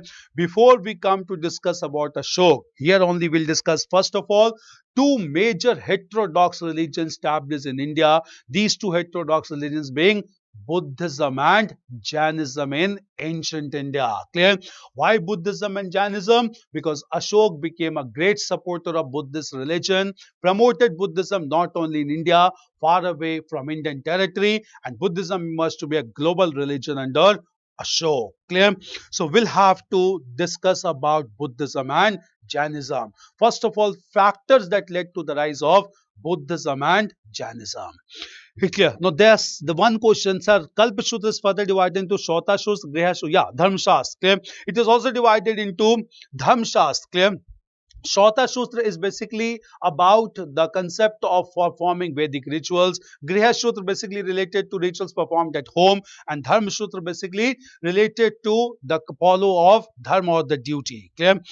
Sarg, Pratisarg, Mansar, Vamsha. Clear? We'll come to these concepts, clear, but don't worry about this. First of all, the things that we had discussed are more important related to the coming examination, but we'll come to those questions also. Don't worry, clear? Now, apart from this, clear? Coming to 2 heterodox religions of Buddhism and Jainism. Just understand, clear? Buddhism and Jainism. First of all, factors briefly that led to the rise of Buddhism and Jainism. Clear? The two heterodox religions of Buddhism and Jainism emerged in 6th century BC largely because of tension within the Varna system. Clear? The Brahman domination was not acceptable to the Kshatriyas because they were the ruling class, they were the warriors, they were the tax collectors. They wanted a most important section or hierarchy in the most important position in social hierarchy, and Kshatriyas began to retaliate against Brahmanical domination. Clear? So this reaction was a major factor for the rise of heterodox religion because founders of both Buddhism and Jainism were members of Kshatriya sect or Kshatriya community. Clear? Even Vaishyas and Shudras began to oppose Brahmanical domination. Vaishyas wanted to protect cattle wealth. Most of these cattle wealth were sacrificed in complex rituals by the Brahmins in Vedic religion, and that was much more required for agriculture. Clear? So obviously the Vaishyas wanted non-violent religion like Buddhism and Jainism rather than complex religions like Brahmanism by this time. Clear? Vaishyas also wanted to promote trade and commerce by lending and borrowing money on interest. But such lending and borrowing of money on interest was prohibited by the Brahmins, so they began to look for some peaceful religions in India. Shudras began to look for another religion that could grant them equality in society and can improve their social status. Clear? Even women began to support Buddhism and Jainism because women were not given respectable position in the Vedic society because they enjoyed only respectable position in Rig Vedic phase. The position began to deteriorate from the later Vedic phase, and they began to look for non-violent and peaceful religions. Clear? Buddhism and Jainism also developed because of the personality of Gautam Buddha and Mahavir, the founders, because both led a very simple life. They moved from place to place to propagate principles of Buddhism and Jainism that led to huge popularity of two religions. Clear? At the same time, both Gautam Buddha and Mahavir propagated their message through local languages like Pali and Prakrit. Clear? So since they propagated their message through Pali and Prakrit, clear? Prakrit, which could be understood by masses, it led to popularity of both Pali and Prakrit. And for your information to understand, as of now, we had 6 classical languages in India. These 6 classical languages were, six classical languages are Sanskrit, Oriya, and 4 Dravidian languages, that is Tamil, Telugu, Malayalam, and Kannada. Of late, it has been decided to include Pali and Prakrit along with Persian to be classical languages of India, taking the tally to 9 classical languages of India. And these languages started largely with Gautam Buddha and Mahavir. Clear? So these were the factors that led to the rise of rise of Buddhism and Jainism. Now coming to Buddhism first. Clear? Rather than going into factual details related to the establishment of Buddhism, coming directly to the major philosophy of Buddhism. Clear? Buddhism, as given by Gautam Buddha, started with his enlightenment achieved at Bodh Gaya under a peepal tree at the age of 35 years. Clear? And Gautam Buddha, after attaining enlightenment, clear, he gave his first sermon at Sarnath, which is known as Dharma Chakra Parivartan, that is setting the religious will in motion. Clear?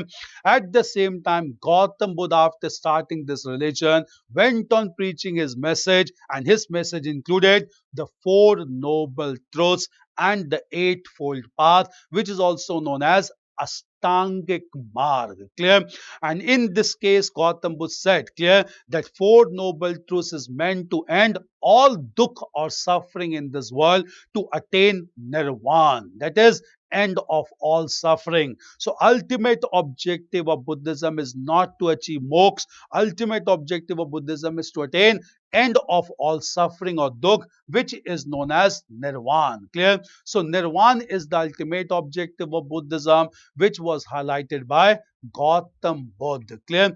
After promoting the concept of nirvana, end of suffering, Gautam Buddha went on preaching his message till he died at the age of 80 years in 483 BC, and he died at a place known as Devariya in Kushinagar in Devariya district of Eastern Uttar Pradesh. Clear?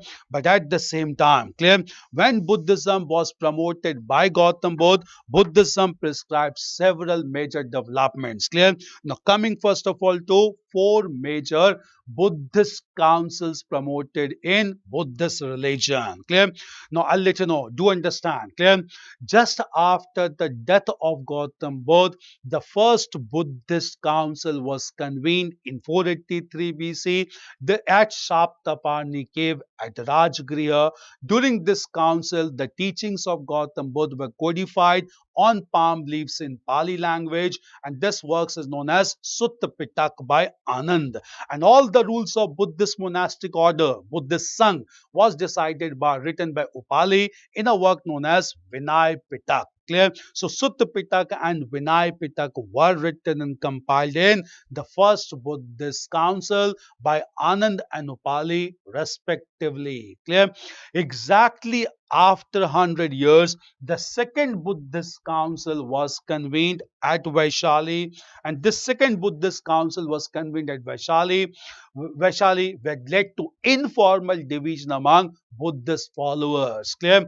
And this division was marked by two major groups. These two groups were known as Mahasanghikas, and Sthaviravadins. Mahasanghikas and Sthaviravadins. Mahasanghikas wanted some change in the monastic order, and Sthaviravadin wanted to continue with same strict discipline given by Gautam Buddha in monastic order or Sangha. Clear? The third Buddhist council was convened at Patliputra under the patronage of Ashok. Clear? And during the third Buddhist council, the philosophical interpretation was given to teachings of Gautam Buddha by Sri Lankan monk Mogali Purtitis, and the work came to be known as Abhidham Pitak. Clear? So Abhidham Pitak was compiled in the third Buddhist council, and Abhidham Pitak compiled with Sutta Pitak and Vinay Pitak of the first council. Pitak came to be known as Tripitak, which is the sacred text of Buddhist religion. Clear? This development took place related to Buddhist faith. Clear? Finally, the fourth Buddhist council was convened in 72 AD in Kashmir under the patronage of Kanishka, and during this fourth Buddhist council, Buddhist followers got divided into two major sects known as Heenyan and Mahayana. Clear?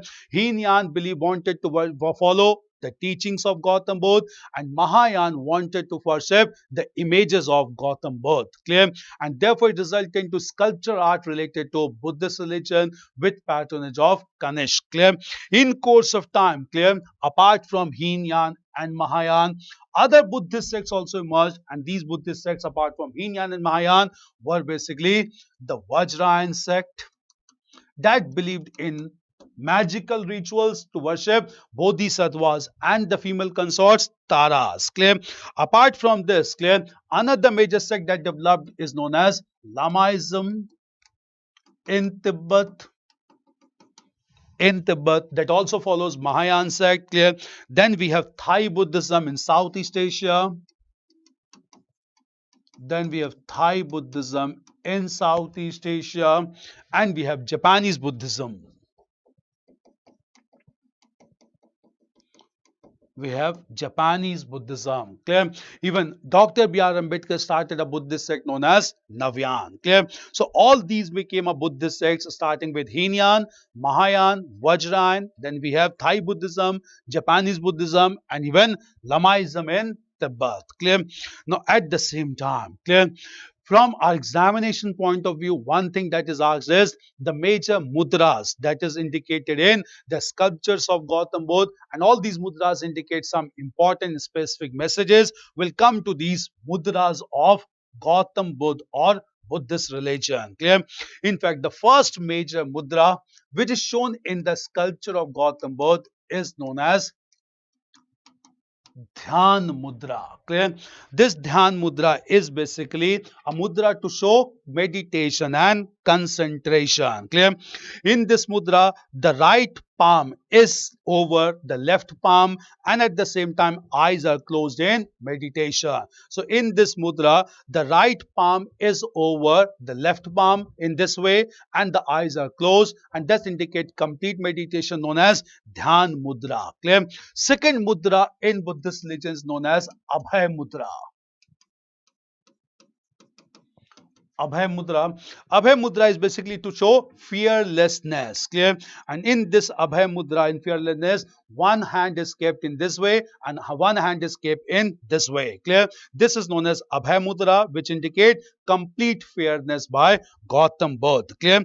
Third major Mudra is known as Bhumi Sparsh Mudra. Bhumi Sparsh Mudra, which indicate complete concentration of Gautam Buddha, even though, clear, he was disturbed by an angel known as Mara. Clear? So it indicates victory of Gautam Buddha over Mara. And in this mudra, Bhumi Sparsh Mudra, on the one hand it shows the hand of the earth, and on the one side he kept one hand on his lap. Clear? So this is basically Abhay Mudra, and in this Abhay Mudra he indicate complete meditation without being disturbed by an angel Mara. Clear? Next mudra is known as Varad Mudra. Next is known as Varad Mudra. In Varad Mudra, there is basically conferring his grace and blessings. Clear? In this Varad Mudra, Gautam Buddha is shown in standing posture, and in standing posture he is shown in this way. That is, he is conferring his blessings to his followers. Clear? This posture is known as Varad Mudra. Then we have Shraman Mudra.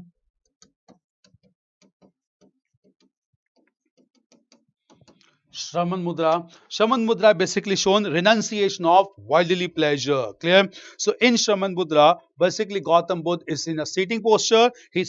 One hand is in open form, another is another open form, to show that he has denounced the worldly affairs. He has left the worldly affairs, and he has started to meditate, known as Shraman Mudra. And last one is known as Chin Mudra. Clear? In the Chin Mudra, he shows his spiritual understanding.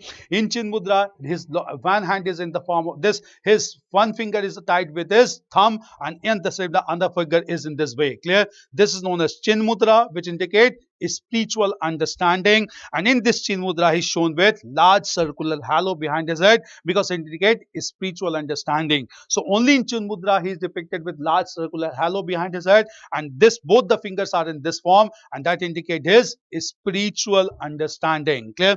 These are major mudras. Mudras are asked with meanings: Dhyan Mudra, Abhay Mudra, Bhumi Sparsh Mudra, Varad Mudra, Shraman Mudra, and the Chin Mudra. Clear?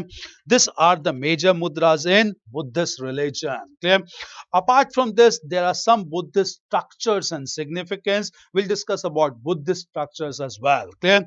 Now coming to Buddhist structures. Clear? The first major structure related to Buddhism is viharas, which is basically the resting places of the Buddhist monks. Clear?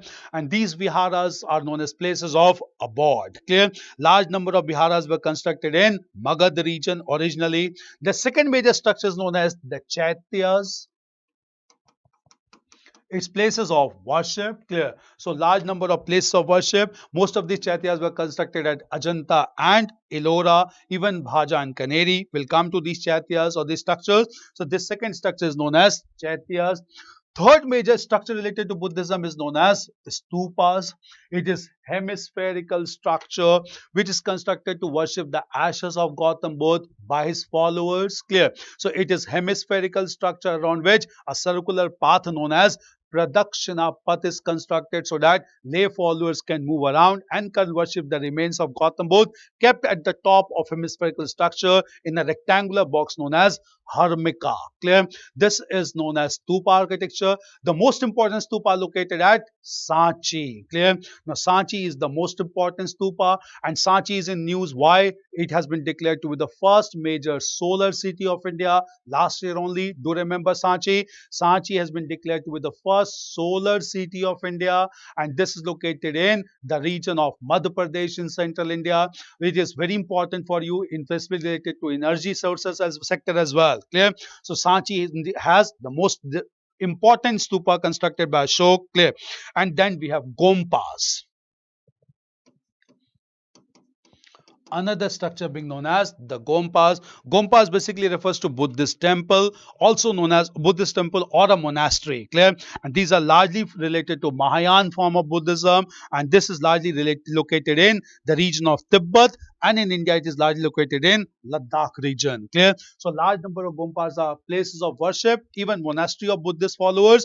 It is located in Tibet region, and in India it is largely located in Ladakh region. Clear? So these are very prominent one, major structures of related to Buddhist religion. Clear? No, these are viharas, chaityas, stupas, and gompas. We'll come to them under architecture separately. All the viharas and chaityas, along with stupas and gompas as well. Clear? This was related to Buddhist religion. Apart from this Buddhist religion, we need to understand, clear, that Buddhist religion promoted certain artistic developments, and three major artistic schools are associated with Buddhist religion. They are Gandhar School of Art, Mathura School of Art, and Amravati School of Art. Clear? Gandhar and Mathura School of Art were promoted in post-Mauryan phase. Gandhar School developed in the extreme northwestern part of India, in which images of Gautam Buddha were made in Greco-Roman fashion or Hellenistic fashion, in which Greek conception was also applied. And in this Gandhar school, with help of grey stone, the images of Gautam Buddha were made, and Gautam Buddha was shown with curly hairs, with a large halo behind his head, and a light body around, cloth around his body known as drapers. Clear? This is all indicate the traditional Greek god Apollo, and therefore it is considered to be a hybrid school. Clear? In contrast to Gandhar school, Mathura school developed as a pure indigenous school, in which Gautam Buddha is shown with shaven head. At the same time is shown only with saffron cloth, which were requirements to enter Buddhist Sangha. Clear? And all these structures or sculptures of Gautam Buddha were made in red sandstone at Mathura. Then coming to Amravati school, largely patronized by Satvahan rulers. At Amravati school, Gautam Buddha was shown with largely with shaven head and even with shaven face also. Clear? And most of these sculptures were made in white marble. Clear?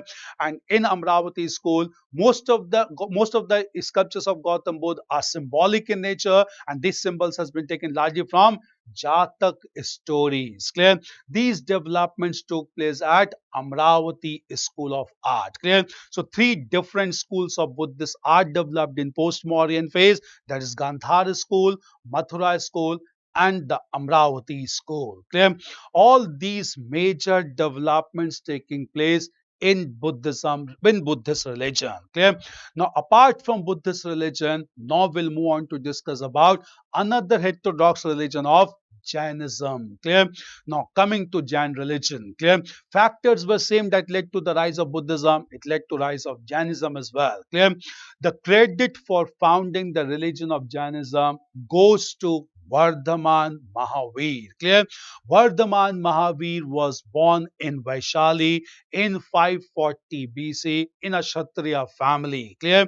And after continuous asceticism, Mahavir acquired a supreme knowledge or kaivalya at the age of 42 years. Clear? The supreme knowledge in Jainism is known as kaivalya. And meanwhile, while attaining kaivalya, he discarded his clothes from his body, remained to be thoroughly devoted to meditation and attainment of knowledge. Clear? It is believed that Mahavir was preceded by 23 other teachers known as Tirthankars. Clear? The first Tirthankar being Rishabhnath. But the historicity of the first 22 Tirthankars are doubtful. We don't know much about them. The historicity of only 23rd, that is Parshvanath, and the 24th Mahavir is well established. Clear? Parshvanath was from Banaras, Mahavir was from the region of Vaishali. Clear? So credit to establish Jain religion goes to Vardhaman Mahavir. Clear? After attaining kaivalya, Mahavir began to highlight his own philosophy, and according to philosophy of Mahavir, clear, the ultimate objective of Jain religion is to attain moksha or freedom from the cycle of birth and death. Clear? But this moksha can be attained only by an ascetic, not by a householder. This is in contrast to Buddhism. In Buddhism, nirvana can be attained by householder, the concept being known as madhyam marg. But in Jainism, moksha can be attained only by an ascetic, only by a monastic. Clear? It is not possible for householder. So in this way, Jainism proved to be a more strict religion. Clear? Moreover, Jainism began to be promoted by Mahavir, who advocated the principle of brahmacharya, that is celibacy or continence. And before him, clear, four other principles had been given by Jain Tirthankars. These principles were complete non-violence, clear, complete avoidance of speaking lie, at the same time non-acquisition of property with force, and at the same time not stealing anything. Clear? So all these prohibitory orders and these five principles became the core principles of Jainism. Along with principles, there were three jewels of Jainism, that is right belief, right knowledge, and right action. Clear? Vardhaman Mahavir also made it clear universe functions according to continuous interaction between the Jeev, the biotic community, and Ajeev, the abiotic community, not by any universal being like the God. Clear? Since he said that nothing is managed according to ultimate God, clear, it was made clear that Mahavir was more scientific in nature, who believed in interaction between biotic community and abiotic community. He also said that to attain ultimate truth, absolute truth, there are different ways to achieve truth, and all these ways to achieve ultimate truth is known as Anekantavad, given by Vardhaman Mahavir. All these philosophies were given by Mahavir at this time, and therefore Jainism started to develop. Mahavir finally died at a place known as Pavapuri near Rajgir in 468 BC at the age of 72 years. Clear? And in course of time, Jainism began to be promoted by some important rulers like Chandragupta Maurya, the founder of Mauryan Empire. Clear? Chandragupta Maurya migrated from the Patliputra to a place known as Shravan Belgol, which is located in district Hassan of Karnataka. And at Hassan in Karnataka, under the influence of Jain monk Bhadrabahu, Chandragupta Maurya accepted Jain religion and ended his life by performing Sallekhan. Sallekhan is a self-mortification Jainism whereby a person ends his life through gradual starvation or other self-mortification in order to end or in order to achieve moksha or salvation. Clear? So Chandragupta Maurya also died by performing Sallekhan. Clear? Meanwhile, Jain monks after the death of Chandragupta Maurya returned back to North India from Karnataka, and differences began to take place among Jain monks. While the Jain monks who stayed back in North India, they acquired white clothes on their body, and at the same time Jain monks who came from southern part of India, they remained without clothes. Clear? And due to these differences, the major of Jainism got affected, and after some years, after some time, Jain monks convened the Buddhist Jain councils to decide the whole issue. Clear? Meanwhile, when Jain monks were there in South India, the Jain monks of North India had already convened the first Jain council, and this council was convened at Patliputra in 300 BC. That led to the compilation of 12 or 14 Purvas. Clear? But Jain monks who returned back from South India, they refused to accept the 14 Purvas, and they demanded another Jain council. And finally, the second Jain council was convened at Vallabhi in Gujarat in 6th century AD, and in this council, clear, Jain monks compiled the sacred text in form of 12 Ang. So 12 Ang became the Jain source, and at the same time it led to permanent split among the Jain members into Shwetambars and Digambars. Clear? Shwetambars adopted white clothes on their body, and the Digambars went without clothes on their body, and that became a very important development in Jain religion. Clear? Now coming to Jain religion, clear, in contemporary times, there is a one important development related to Jain religion, and that development is related to a controversy at Samed Shikhar on Parasnath Hill in Jharkhand and Shatrunja Hill in Palitana in Gujarat. Clear? Why these were in news? We'll come to these places. Samed Shikhar and Parasnath Hill in Jharkhand and Shatrunja Hills in Palitana region of Gujarat. Clear? This was in news in 2023. We'll come to these places as well. It's clear till this point? Clear. We'll continue from here after the break. Meanwhile, I'll take a question. Sir, Jainism as a philosophy established by Reshavnath and as a religion by Mahavir. Clear? See, philosophy was given not only by Reshavnath, philosophy was given by all the Jain Tirthankars, 23 of them, but religion was established by Mahavir. So we were discussing about the religion of Jainism, and in this religion of Jainism, we discuss about the philosophy of Jain religion, given by the Jain Tirthankars along with Vardhaman Mahavir, who is given credit for establishment of Jain religion. This religion in course of time developed with patronage of rulers like Chandragupta Maurya, who died at Shravanbelgol in modern Karnataka. Thereafter, two Jain councils were held, first one at Patliputra, the second one at Vallabhi in Gujarat, that led to compilation of sacred texts of Jain religion. This sacred text being known as 12 Ang. Clear? Jain religion has always been a very pious religion and based on five major principles. These five principles are: do not commit violence, do not speak lie, do not steal, do not acquire property, and observe brahmacharya or continence. Clear? The three major jewels of Jain religion is right belief, right knowledge, and right action. And we had discussed some philosophies like philosophy of Anekantavad, the philosophy of interaction between Jeev and Ajeev, in order to understand the functioning of the universe. All this we had discussed. Now coming to clear, there are some major pilgrimage sites of Jain religion in India. We'll come to these pilgrimage sites, some of them in news also these days. We'll come to all those pilgrimage sites as well. Clear? All the sites related to Jain religion. First of all, we'll discuss about an important site known as Samed Shikhar, which is located on Parasnath Hill in the district of Giridih in Jharkhand. Clear? So first major site that is in news these days is a site of Samed Shikhar on Parasnath Hill, which is located in the region of Giridih in modern Jharkhand. Clear? Now, what is the news? What is the development? Clear? The reason is that Parasnath Hill is also the highest peak of hill of highest peak of the Jharkhand state. Clear? So it is almost more than 13 kilometers on top of the sea level, and it is known as the highest mountain peak of Jharkhand. Clear? This Parasnath Hill, which has Samed Shikhar, it is believed that out of 24 Tirthankars, 20 Tirthankars attained supreme knowledge or moksha at Parasnath Hill in Giridih region of Jharkhand. Clear?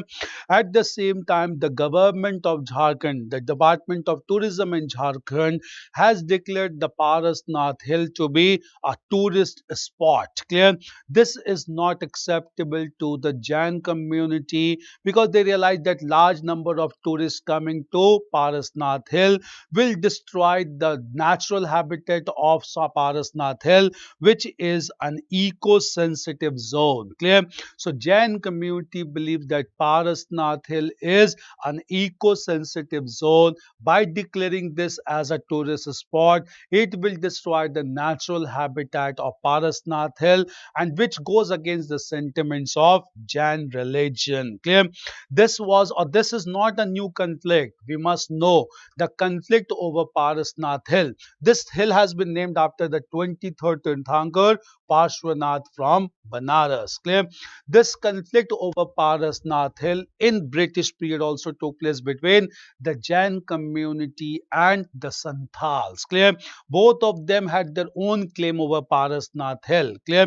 In fact, Santals believed that this was a region of the hill deity. Clear? And this hill deity was known as Marang Bubu. Clear? So Marang Bubu was declared to be the hill deity of the Santals. They fought for Parasnath Parasnath Hill, and therefore the Privy Purse of British authority in London gave a verdict, and that verdict was given in favor of the Santhal tribe in the Parasnath Hill region. So it is not a new conflict. This conflict took place between Santhals and the Jain community during British period as well. Clear? So at the same time, clear, this conflict continues, and then Jain community wants that Parasnath Hill must not be declared as tourist spot by government of Jharkhand, as here it is a very sacred site because 20 out of 24 Tirthankars attend their moksha at Parasnath Hill. Clear? Similarly, there is a conflict related to the region in Gujarat, and this conflict is related to Shatrunjay Hill. Clear? Shatrunjay Hills is located in the district of Palitana in Gujarat. Clear? And what is the issue here? Clear? Because in this region there is the marble carving representing the feet of Lord Adinath. Clear?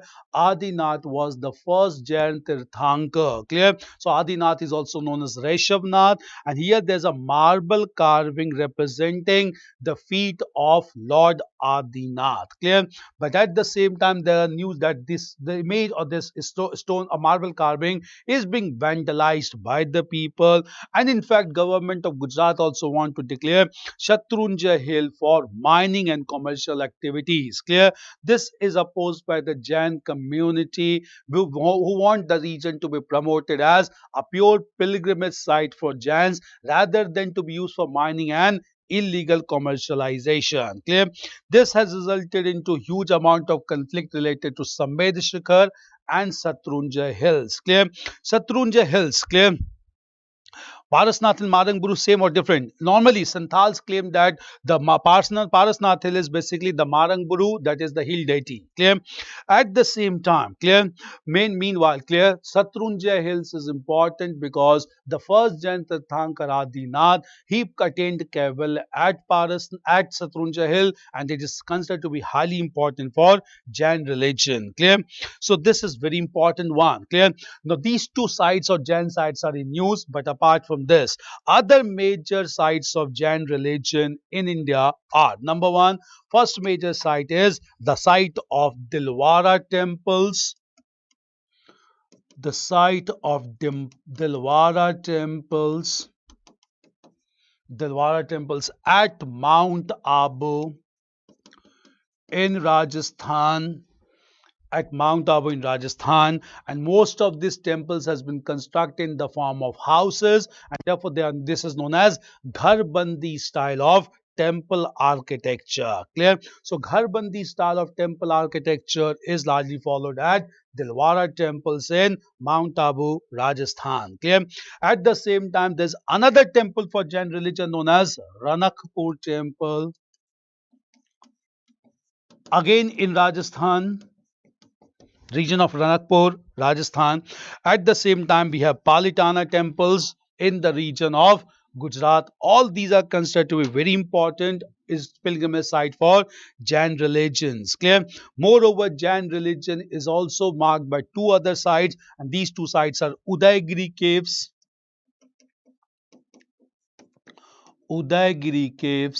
and the Khandgiri caves found in Orissa, which are important for promotion of Jain religion, because Jainism was promoted by a very important ruler of Orissa, Kharvel, who constructed the caves at Udaygiri and Khandgiri, which is located not far away from Bhubaneswar. Clear? So all these are prominent Jain sites or pilgrimage sites in India. Clear? Apart from this, there's one other site, and that site is Shravan Belgol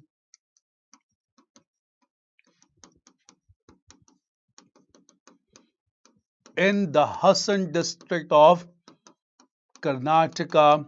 At Shravan Belgol, Chandragupta Maurya performed Salekhan, and at Shravan Belgol we have a large sculpture of Gomateshwar or Bahubali Gomateshwar Bahubali, who is believed to be the son of the first Tirthankar, Adinath. Clear? And it is a tallest stone sculpture in India, which is almost 57 feet high, and that indicate huge amount of meditation and concentration, followed by Gomateshwar or Bahubali at Shravanbelgol in Karnataka. Clear?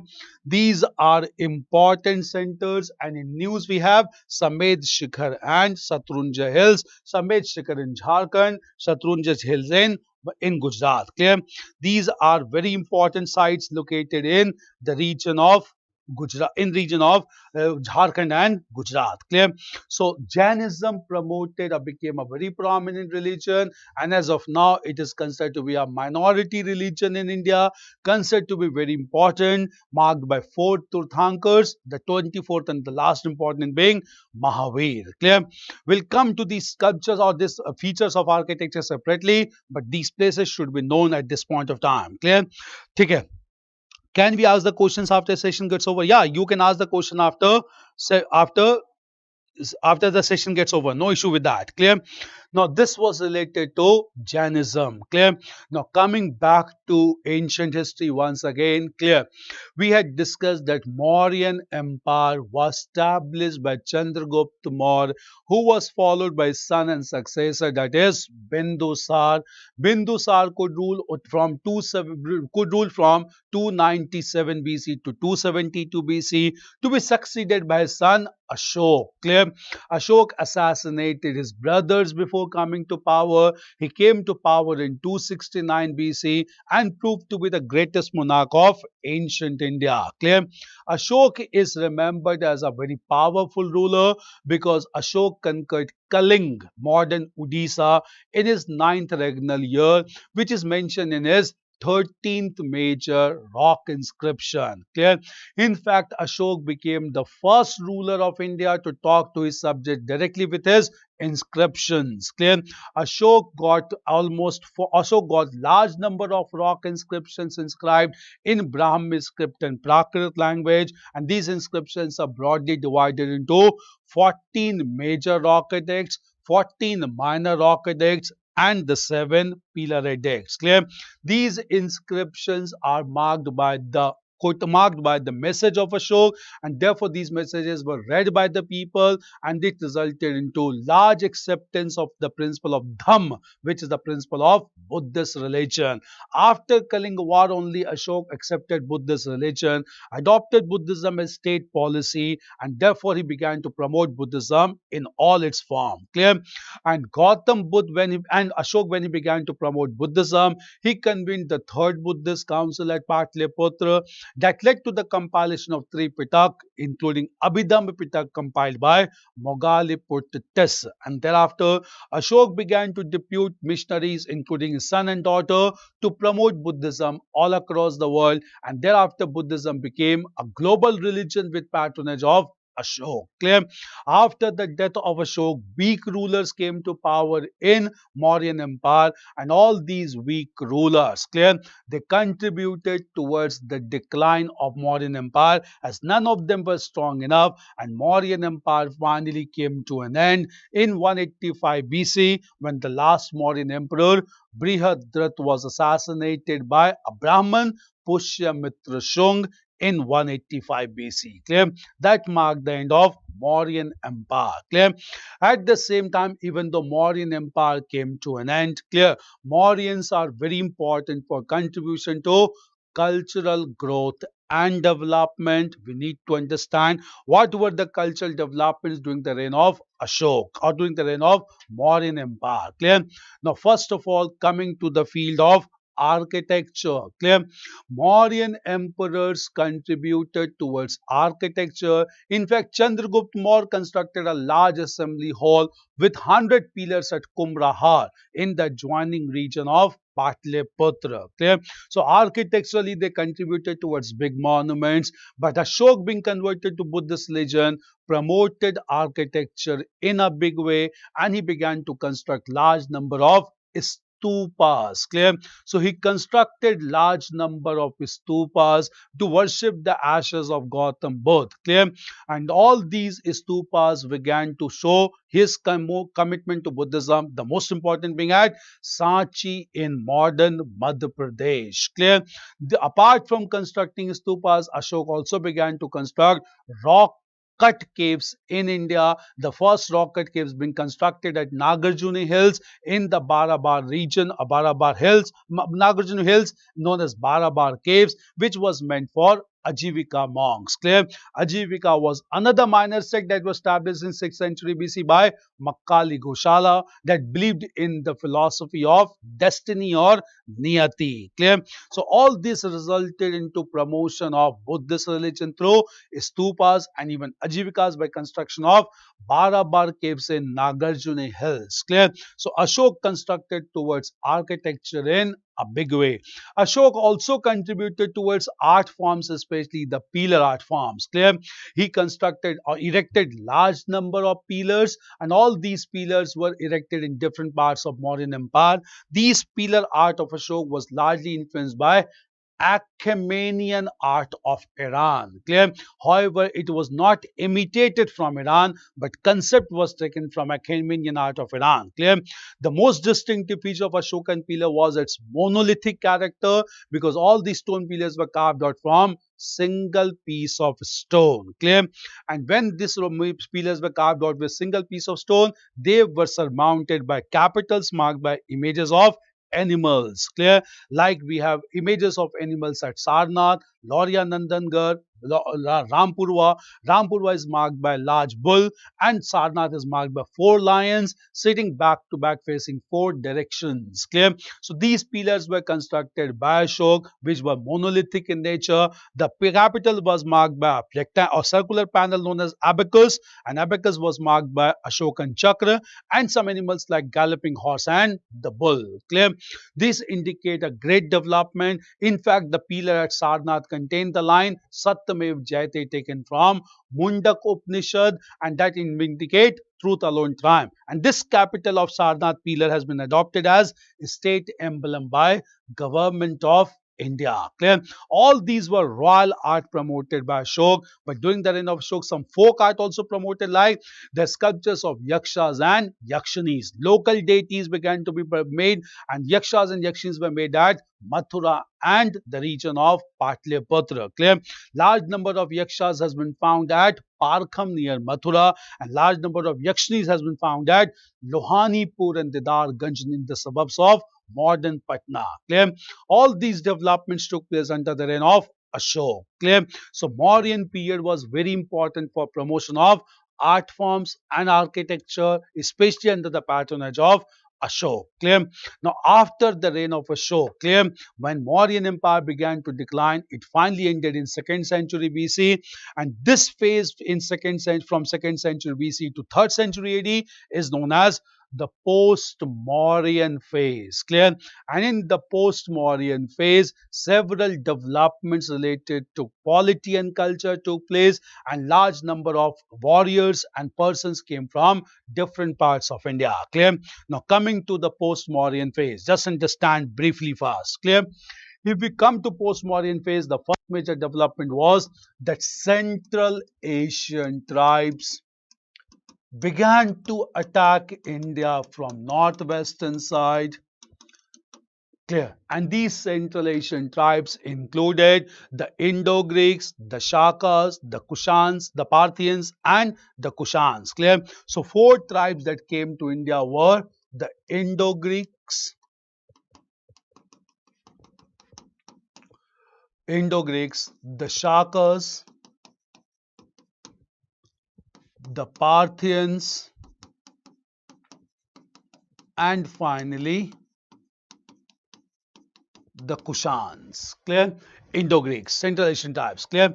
Within India, 3 dynasties were established in form of the Shungas, the Kanwas, and the Satvahans.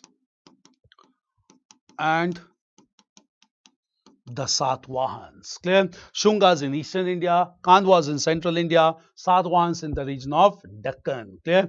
And in the extreme southern part of India, three dynasties were established as Cheras, Cholas, and the Pandyas. Cheras, Cholas, and the Pandyas along the Malabar and the Coromandel coast. Clear? They are culturally very important. Clear? In fact, in contemporary times, we need to understand that Cheras, Cholas, and Pandyas has been in news for several reasons. Clear? And these reasons can be that Cheras, Cholas, and Pandyas promoted healthy trade relationship with Indo or with the Roman Empire. Before we come to that, clear? First of all, we need to understand. Clear? I'll take few of your questions first of all here.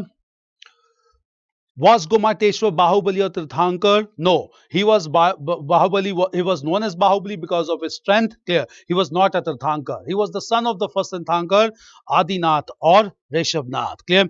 With respect to what is Dhamma Mahamatras? Clear. Dhamma Mahamatras means that Ashok deputed some people to promote the promotion or to promote the principles of Dham among his subjects. Clear? So he wanted large number of officers to spread the message of Dham among the common people, and he appointed officers for that purpose. These officers were designated as Dham Mahamatras. Clear?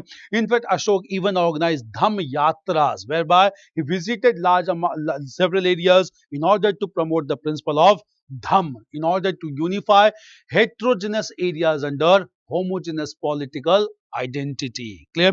So when we talk about Valmiki and Ramayana and other epics, which part of history mark a line between mythology and one having literary evidences? Kindly tell. Clear? See, I'll let you know. Clear? If we look into Valmiki's Ramayana, another important. Clear? We had discussed earlier, all of these come under Itihas. Itihas start with Ramayana, Mahabharata, Bhagavad Gita, Puranas, all comes under Itihas. Clear? But we need to understand one thing. Clear? That most of these works, they are not considered to be true historical source because they have least information about historical developments. Rather, they mention more about the religious beliefs and practices and even mythologies as well. Clear? But at the same time, while mentioning the mythologies, they even highlight the socio-economic condition that prevailed at the time, and in that sense, these works can be taken as historical evidences. Clear? But the accounts mentioned by these works has to be taken with caution because they were not written from historical perspective. They were written more from religious perspective. Clear? So we need to understand that there is a thin line that to differentiate between the sources of mythology and the literary evidences. Literary evidences that are related to history mention historical developments at its core, but all these works like the Ramayana and Mahabharata mentions religion as its core, but they indirectly mention about the socio-economic condition which can be utilized for historical reconstruction. Clear? Now, coming to these things, clear? The three major parallel developments took place in post-modern phase: Central Asian tribes, Shungas, Kandwas, and Satvahans, and then Cheras, Cholas, and the Pandyas. Clear? Now, first of all, we need to understand one thing. Clear? Among these, first of all, coming to Central Asian tribes. Clear? Among Central Asian tribes, Indo-Greeks were the first one to come to India. The most popular ruler among Indo-Greeks was Menander, who got converted to Buddhist religion under the influence of a Buddhist monk, Nagsen or Nagarjun, who wrote a work titled as Milind Panho. Very important information. Indo-Greeks were the first to issue gold coins in India as they brought huge amount of pure gold from Central Asia. Clear? Indo-Greeks introduced the concept of military governorship known as strategos. And Indo-Greeks also introduced the concept of curtain, and therefore curtain was known as Yavanika by the Brahmins, who referred to Indo-Greeks as Yavanas. Clear? Indo-Greeks were followed by the Shakas, and the most powerful ruler among the Shakas was Rudradaman. Even though being a foreigner, Rudradaman was the first one to issue a pure Sanskrit inscription, which is known as Junagadh inscription, or Girnar inscription or Takht-e-Bahi inscription, in which he mentions about the repair of a dam at Sudarshan Lake. Clear? Shakas were followed by Parthians, and Parthians were ruled only for a brief period of time. And during the rule of Parthians, Saint Thom came from Israel to promote the religion of Christianity in India. And finally, they were followed by Kushans, the most important ruler among Kushan being Kanishk. Clear? Kanishk accepted Buddhist religion, convened the fourth Buddhist council at Kashmir that led to formal split into Hinayan and Mahayan. Kanishk became supporter of Mahayan sect and promoted two major schools of Buddhist art, that is the Mathura school and the Gandhar school of art. Clear? In fact, the first human image to be worshipped in India was of Gautam Buddha at Mathura, and at Mathura we also have a stone statue of Kanishk itself, even though it's a headless statue, but in the near or at the lower end, the name of Kanishk is mentioned in the nameplate. Clear? This was related to Kushans. Clear? Now coming to Shungas, Kanwas and the Satvahans, the dynasty of Shungas was established by Pushyamitra Shung, who revived the Vedic culture by performing Vedic sacrifices like Ashwamedh. Clear? And Kanwas also supported Brahmanism, and during the rule of Vasudev, a very prominent Greek ambassador, Heliodorus, came to the court of Kanwa ruler, and Heliodorus erected a stone pillar at Besnagar, Vidisha, in which he mentions about the worship of Lord Krishna. In fact, Besnagar inscription, also known as Garud Dhwaj, is the only archaeological evidence to show the worship of Lord Krishna in India. Clear? And at the same time, Satvahans. Clear? Satvahans was founded by Samukh Satvahan, but the most powerful ruler among Satvahans was Gautami Putra Shatkarni, who is known through an inscription known as Nasik inscription written by his mother, Gautami Balashri. Clear? Gautami Putra Shatkarni defeated adjoining rulers including Shakas as well and established a strong rule over large parts of Deccan. Clear? Satvahans started from the western coast of India, and Satvahans reached up to the eastern coast, up to Dharni Coast on the Andhra coast of South India. Clear? And Satvahans maintained huge control. Satvahans contributed towards art forms, architecture, even language and literature. And Satvahans were very tolerant towards even Buddhism and Jainism. We'll come to that development. Clear? And meanwhile, at the same time, clear, in the southern part of India, there were Cheras, Cholas and Pandyas. Clear? Cheras corresponding with the region of Kerala or Malabar, and Cholas and Pandyas on the Coromandel coast. Clear? And the most important part of this was that these dynasties established healthy relationship with the Romans and promoted maritime trade. Clear? In fact, these dynasties became highly prosperous due to prosperous trade with the Roman Empire. Clear? Now coming to them. Clear? Pandyas were the most prominent among them. They convened three assemblies at Madurai and Kapatpuram that led to compilation of a rich Tamil literature known as the Sangam literature. Clear? So rich Sangam literature was compiled at this time, and with Sangam literature we come to know about the polity, society and economy of these three kingdoms, that is Cheras, Cholas and the Pandyas. Clear? Now we need to understand what were the major developments. Clear? Now coming to them recently, some recent developments has taken place, and what is this recent development? Clear? There is a site which has been found known as Porpanai. Clear? There's a site which has been found as Porpanai Kotai. Porpunai Kotai site. Clear? This Porpunai Kotai site has been found in the southern part of India, where a gold stud has been found, a bone point has been found. Clear? And all this belong to Sangam age. This age. Clear? This belonged to Sangam age. Clear? And Sangam age started from 300 BC to 300 AD. Clear? This excavating site also provide a burial site and a fort area. Clear? So all this indicate a great development, and moreover, clear, the discovery of bone point tools indicate that Ponpanai Kal was a site of weaving industry. Clear? So it was a site of weaving industry, which can be accepted because cotton was produced by the people of Sangam age, and cotton was exported even to the Roman world. Clear? So recently Porpanai Kotai site has been excavated and has been found to be a Sangam site in the extreme southern part of India, corresponding with Tamil Nadu, Coromandel coast. Clear?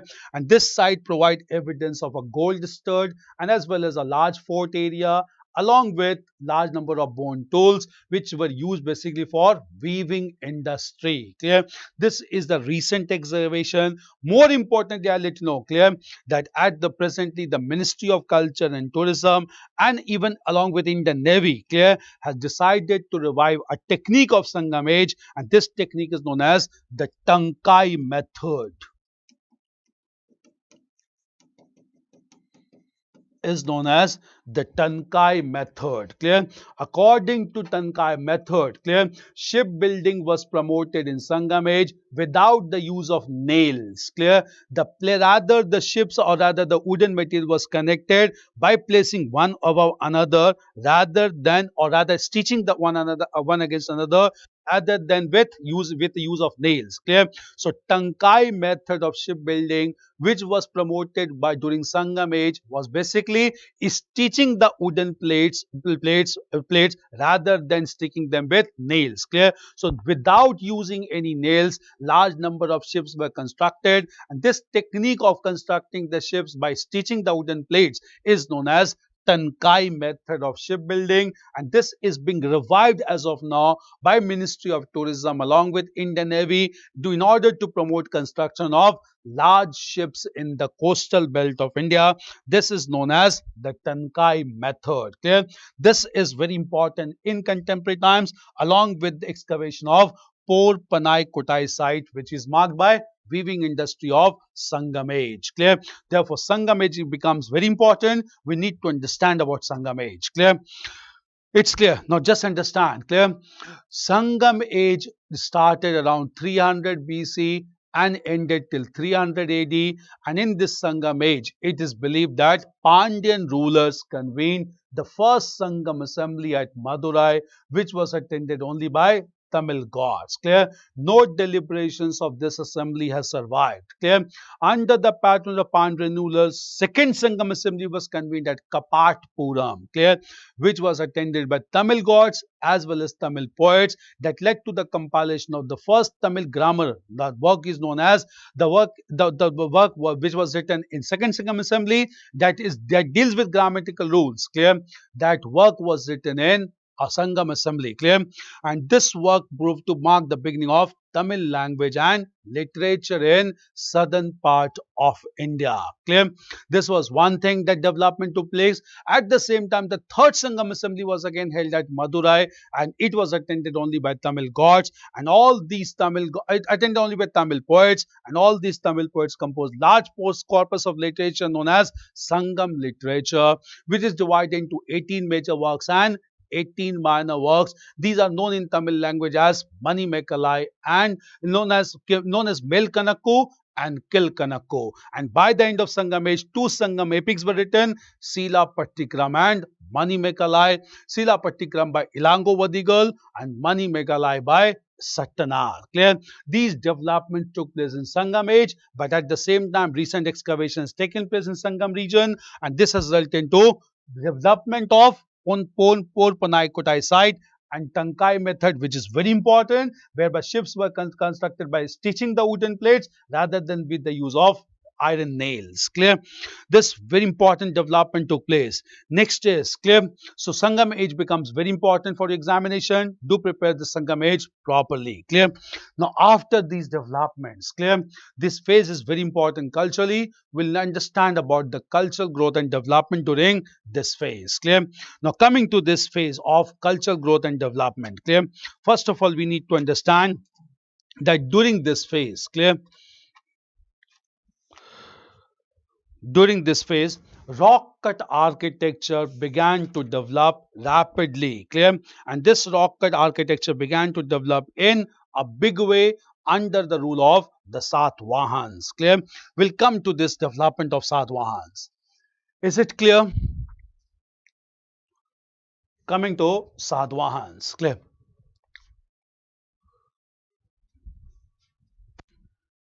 Satvahans. So just understand. Clear?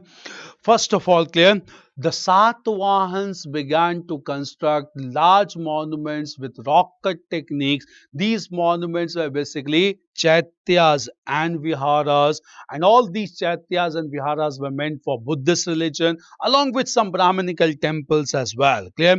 These chaityas and viharas began to be constructed by Satvahans at places like Ajanta, Ellora, Karle, Bhaja, clear, and even Nasik and Kanheri. Nasik and Kanheri, clear. Nasik and Kanheri. All these basically chaityas and viharas were constructed at these places, and they marked a huge amount of architectural merit because large boulders of stone were carved out to create spaces within the rock, and that resulted into chaityas and viharas. Chaityas are places of worship. Viharas are basically resting places for Buddhist monks. Clear? These were constructed under the Satvahans. Clear? Within this caves, clear, they started the concept of paintings also. In fact, they started the concept of fresco paintings in the caves of Ajanta and Ellora. Clear? What do we mean by fresco painting? Fresco painting means the layer or surface on which the painting has to be done, rock surface. It is to be covered with a plaster comprising of cow dung, rice husk, water and lime, and then a color is applied on this in semi-wet condition, and this concept of painting is known as fresco style of painting, in which they depicted the images of Gautam Buddha and even gods and goddesses. Clear? So Satvahans played a very important role. Satvahans also contributed towards art as they promoted Amravati School of Art, and we had discussed the sculptures of Gautam Buddha were made in white marble with inspiration taken from Jatak stories. Clear? Satvahans also contributed towards architecture because Satvahans began to construct some Buddhist stupas at Amravati and Nagarjuni Konda. That is why Amravati has been declared to be the capital of new state of Andhra Pradesh. Clear? And this is being largely developed by Japan also, just because of Buddhist affiliation. Clear? So these developments began to take place at Amravati and Nagarjuni Konda. Clear? So all these developments began to take place. Clear? Or they began to take place in this way. Clear? So this was basically promotion of artistic development under the Satvahans. Clear? Under the Satvahans. Okay, apart from this, clear, this phase was very important even for language and literature. Satvahans, even though being supporters of Brahmanism, they accepted Prakrit as the official language, and they supported large number of Prakrit work, the most important being Gatha Saptati written by Satvahan ruler Hala that deals with the theme of love. Clear? These developments took place in the post-Mauryan phase under the Satvahans. Clear? So all these were very important development. Clear? After post-Mauryan phase, just understand, when post-Mauryan phase came to an end and Guptas came to power. Clear? Post-Mauryan phase came to an end around 3rd century AD. There were phase of political instability and chaos in the northern part of India, and ultimately it was ended by Gupta rulers in the beginning of 4th century AD, and Gupta dynasty was established. Clear? The founder of Gupta dynasty was Sri Gupt and Ghatotkacha Gupt, mentioned in the Puranas, but historians believe that the founder of Gupta dynasty was Chandragupta I, who started a historical era known as Gupta era in 319 AD. Clear? Guptas marked by powerful rulers. Chandragupta first was followed by Samudragupta. Samudragupta was in turn followed by Chandragupta II, who proved to be a very powerful ruler, and Chandragupta II defeated the Shakas and established his second capital at Ujjain, the first capital of Guptas being at Prayag. Clear? So Guptas had two capitals at Prayag and Ujjain. Clear? Now, what major developments took place during Gupta period that started to rule from the beginning of 4th century AD and that ruled till 6th century AD? Clear?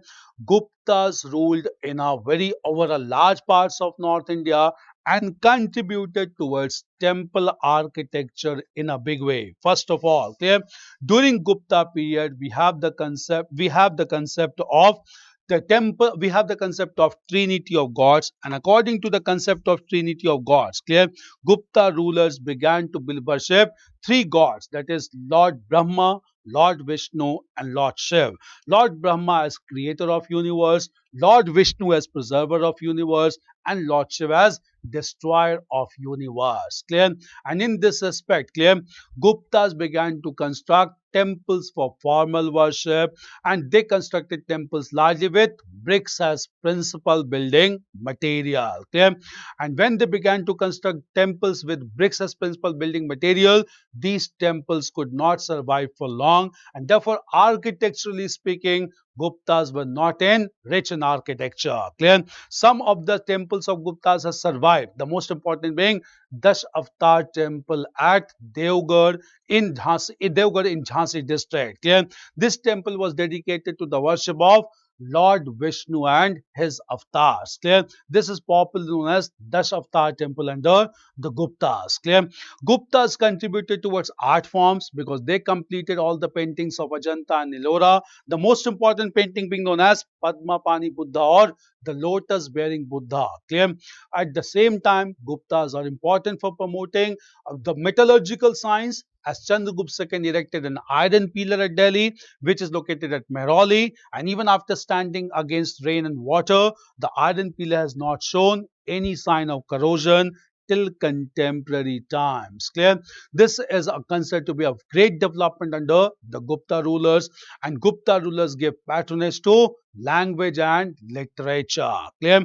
Because during the rule of Gupta rulers, there were large number of literary personalities who began to compose their works in a big way. Clear? This was a big development during Gupta period. We'll come to language and literature during Gupta period. We get questions related to language and literature. Clear?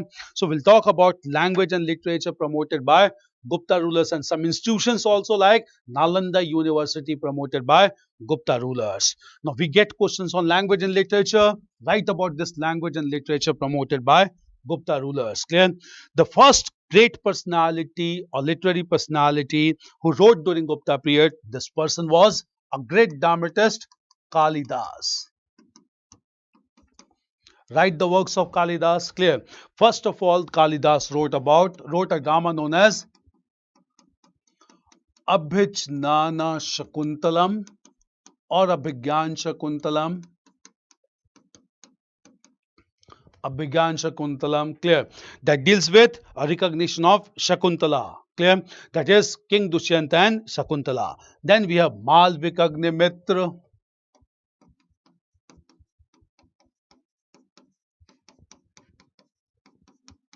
That deals with Shunga ruler, Agnimitra and Malvika. Then we have Vikram Urvashi.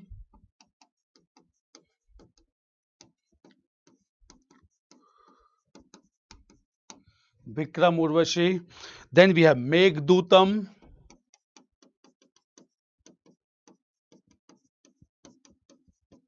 We have Meghdutam. Then after Meghdutam we have Raghuvamsh.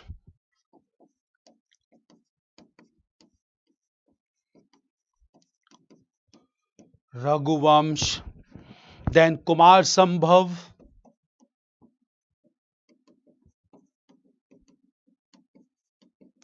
Kumar Sambhav and Ritu Samhar.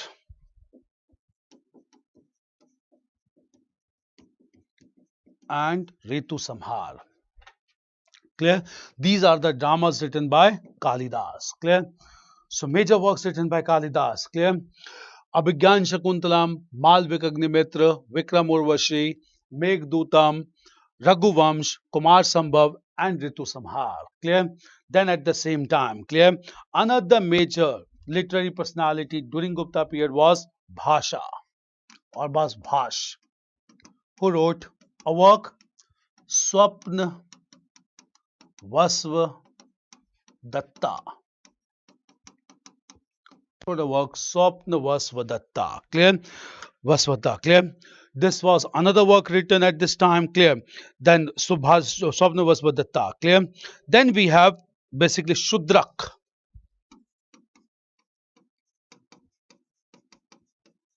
Right, all the works written in ancient India, the works are important. Shudra wrote Mrich Katika. Mrich Katika. Shudrak wrote Mrich Katika, very important one. Clear. Then Vishakha Dutt.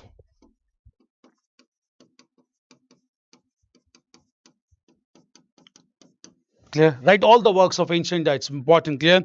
Vishakha Dutt. He wrote Mudra Rakshas. They normally give you to match Mudra Rakshas and Devi Chandraguptam.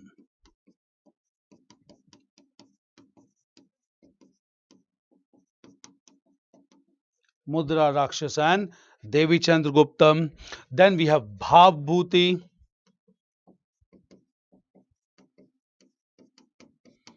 Uttar Ramcharit. Bhavbhuti. Uttar Ramcharitra. Clear? Then we have Bhairavi.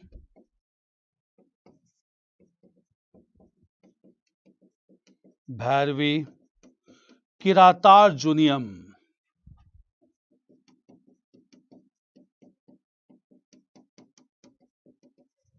Kiratarjuniam. Clear? Kiratarjuniam. Then we have Jaydev, Git Govinda. It's a very important work on music. Jaydev, Geet Govinda. Jaydev wrote Geet Govinda. Clear? These are very important work written. Clear? Jaydev wrote Geet Govinda. Then some scientific works. Charak wrote Charak Samhita that deals with treatment of cataract. Sushrut wrote Sushrut Samhita.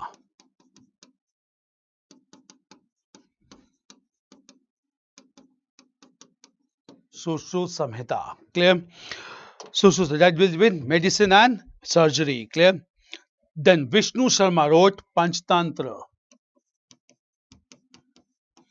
Vishnu Sharma wrote Panchtantra. This has been translated into all major languages of the world. Clear? Panchtantra. Clear? Then Panini wrote Ashtadhyayi.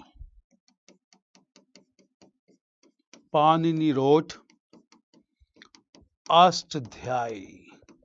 That transformed Vedic Sanskrit into classical Sanskrit. Clear? Panini. Clear? These are some major works to be known, and these are very prominent works written largely during Gupta period. Clear? Now, at the same time, clear, all these developments took place in Gupta period, and they contributed significantly towards art forms, architecture, language and literature, and some scholars even believe the Gupta period to be the golden period of ancient India. Clear? So these were major developments that took place. Now coming to after this, clear, Gupta dynasty came to an end around 6th century AD, and again a political vacuum existed in the northern part of India. Clear? When political vacuum existed in northern part of India, at the same time, clear, the major developments related to history and culture took place in Deccan and South India. Clear? And in Deccan and South India, there was two dynasties established in 7th century AD. These two dynasties were Chalukyas and the Pallavas. Clear? Now coming to Chalukyas and the Pallavas. Clear? First of all, we need to understand. Clear? Satvahans ruled over the region of Deccan till 3rd century AD. When Satvahans declined, the Deccan began to be dominated by the forest tribes. Clear? And these forest tribes were this forest tribe was known as Kalabhras. Clear? Nothing is known about the Kalabhras, and therefore this phase is known as dark phase. Kalabhras dominated the Deccan region for 300 years, and by 6th century AD, Kalabhras came to an end. And in Deccan, two contemporary dynasties of Chalukyas and Pallavas were established. Clear? When the dynasty of Chalukyas and Pallavas were established, these dynasties began to fight against each other in order to mastery the Krishna Tungabhadra Doab region and at the same time Krishna Godavari Delta region. Clear? First of all, we'll discuss the major timeline of this conflict and then the cultural contributions of the Chalukyas and the Pallavas. Clear? First of all, clear? As far as the dynasty of Chalukyas is concerned, it was founded by Pulakeshin first. Clear? So Pulakeshin first was the founder of Chalukyan dynasty with its capital at Badami or Vatapi located in Karnataka. Clear? On the other hand, the dynasty of the Pallavas was founded by Mahendra Varman first. Clear? With its capital at Kanchi or Kanchipuram, presently located in Tamil Nadu. Clear? However, the most powerful ruler among the Chalukyas, this powerful ruler was Pulakeshin II. Clear? And this person, Pulakeshin II, wanted to have control over large parts of Pallava territory, and Pulakeshin II led political expeditions against the Pallavas. Clear? Pulakeshin II defeated the Pallava ruler Mahendra Varman first and took away large areas. All these informations are mentioned in his inscription known in his biographical inscription known as Ayol inscription written by his court poet Ravi Kriti. Clear? At the same time, Pulakeshin II also defeated Harshvardhan, the ruler of North India, on the banks of river Narmada. Finally, Pulakeshin II led second expedition against the Pallavas in 642 AD, and by this time the Pallava dynasty was ruled by Narasimha Varman first. Okay.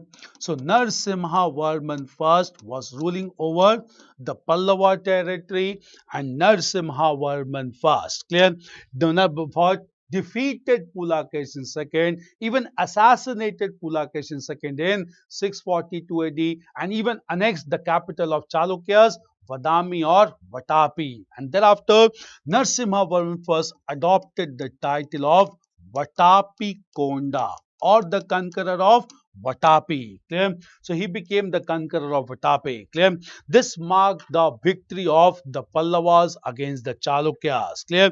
The conflict remained normal thereafter, and this conflict was again resumed in 8th century AD when a powerful Chalukyan ruler Vikramaditya III came to power, and Vikramaditya III defeated the Pallavas finally and established control over the entire Deccan. Clear? But even Vikramaditya III could not rule for long because Vikramaditya III was defeated by another ruler, Danti Durg, who established his own dynasty in Deccan known as the dynasty of the Rashtrakutas in the region of Deccan. Clear? But apart from political conflict that went on between the Chalukyas and the Pallavas, clear, these dynasties are equally important for cultural contributions. Clear? What were the cultural contributions of Chalukyas and the Pallavas? Clear? We need to understand about Chalukyas and the Pallavas. Clear? First of all, cultural contributions. Clear? Chalukyas and Pallavas contributed significantly towards temple architecture. Clear? In fact, they are the real builders of temple in India, and with respect to temple construction, both Chalukyas and Pallavas contributed towards large and magnificent temples in India. Clear? We'll come to these temples constructed by the Chalukyas and the Pallavas. Clear? First of all, clear, the Chalukyas and Pallavas started to construct temples with stones as building material, and all these stones, clear, these stones were used in lavish amount, and therefore, clear, this temple's construction became a distinctive feature of South India. Clear? In South India. Clear? Now, before we go on to discuss about temple architecture promoted by Chalukyas and Pallavas, we'll come to some styles of temple architecture. First of all the temples in India can be broadly divided into three major categories. Clear? What are the three major categories of the temple? We need to understand. Clear?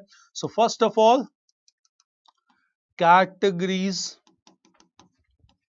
of temples. Categories of temples. Clear? First temple is known as Sandhara. We are not discussing about style. Styles are Dravid, Nagar and Vaisa. Clear? First category of temple is known as Sandhara. Sandhara style. Clear? What is this? These temples are without pradakshina path. Clear? So there are no pradakshina path in these temples. Clear? So these temples are without pradakshina path or circumambulatory path. Clear? There's one thing. Then we have another style known as Nirandhara. Clear? Nirandhara style of temple architecture, and Nirandhara is those with pradakshina path. Clear? Third is known as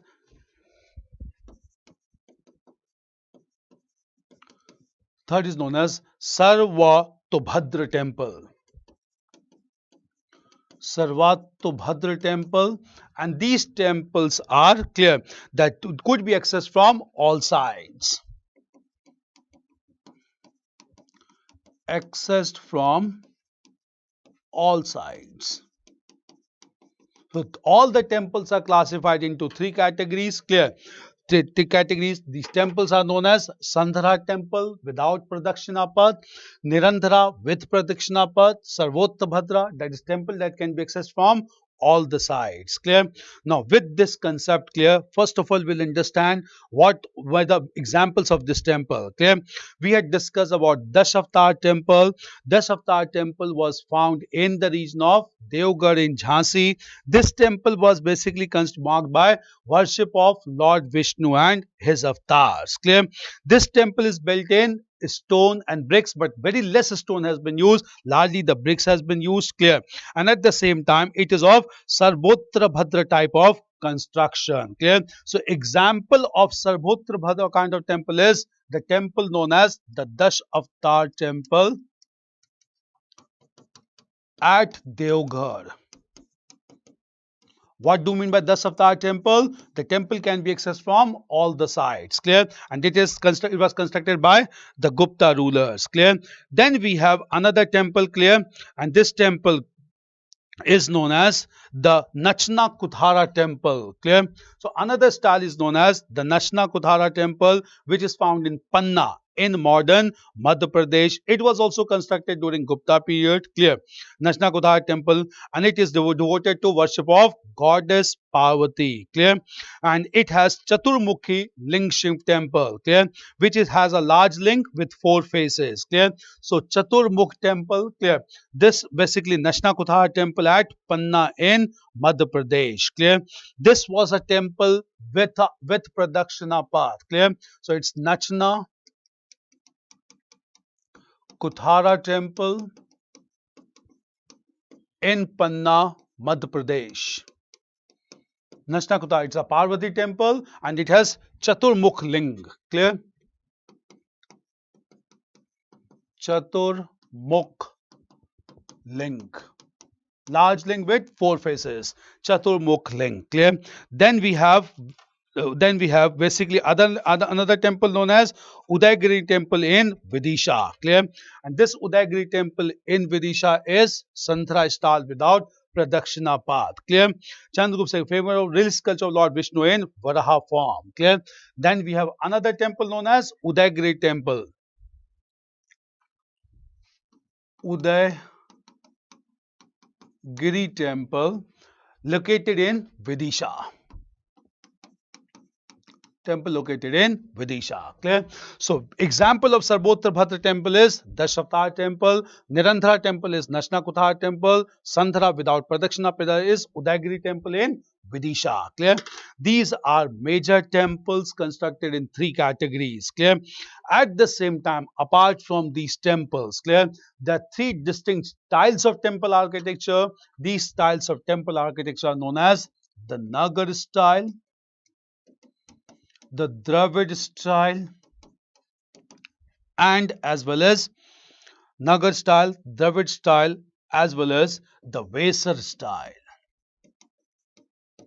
As well as the Vesa style. Clear? Nagar style is marked by large curvilinear towers on the Garbhagriha Sanctum Sanctorum, and this is known as Shikhar. Clear? Dravid style found in South India is marked by story upon story above the Garbhagriha and the Mandap, and that is known as Viman. Clear? And Vesa style is a mix of Nagar and Dravid style. Clear? Nagar style is best represented in Jagannath Temple at Puri. Dravid style is best represented in Brihadeshwar Temple at Tanjore, and Vesa style is best represented in Kandarya Mahadev Temple at Khajuraho. Clear? All these were major developments that took place, clear, in the Gupta period largely, and later on temple construction, the Chalukyas and Pallavas. Chalukyas and Pallavas largely constructed temples in Dravid style, even with some influence of Nagar style as well. Clear?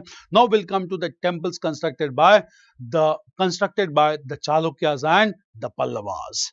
Clear? Now first of all, clear, the Pallava ruler Narasimha Varman first.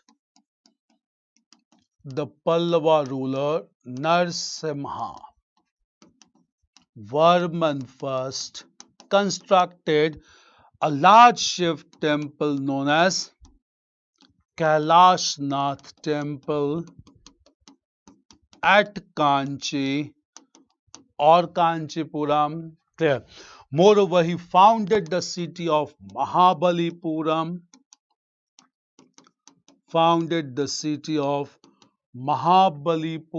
Where he established the Shore temple, constructed the Shore temple, and the Seven Rath temple,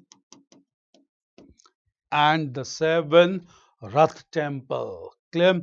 Moreover, coming to sculpture, clear, Narasimha Varman first founded or rather constructed some sculpture art, and the most important sculpture art was in form of descent of the Ganges, also known as Arjuna's penance. Clear? So Arjuna's penance is an open air stone relief in which he has shown about Arjuna's penance, which is also known as descent of the Ganges or origin of the river Ganges. Another very important sculpture in Mahabalipuram is Mahishasur in which goddess Durga is shown with assassination of Mahishasur the demon. Clear? This is also shown in the sculpture art at Mahabalipuram. Clear? At the same time, the Chalukyan rulers, especially Pulakesin II, clear, they also constructed large number of temples. They constructed as many as 70 temples at Ayole, and they constructed some major temples at a place known as Pattadakal. Clear? And at Pattadakal, the two most prominent temples constructed by them were Virupaksha temple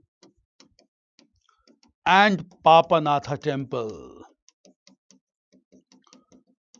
Virupaksha temple and Papanatha temple. Clear? These temples were constructed by Chalukyan rulers. Pattadakal also included in the list of World Heritage Site along with Mahabalipuram. Clear? These developments took place in course of time, and that became a very important contribution of Chalukyas and the Pallavas. Clear? Meanwhile, at the same time, we need to understand, clear, that all the rulers of ancient India, they also promoted some leading educational institutions. We need to understand about establishment of educational institutions in ancient India. Clear?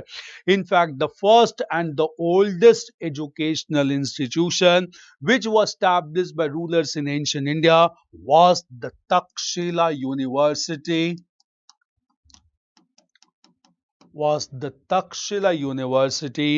This university was presently located in Pakistan, and it was basically known as large seat of ancient learning.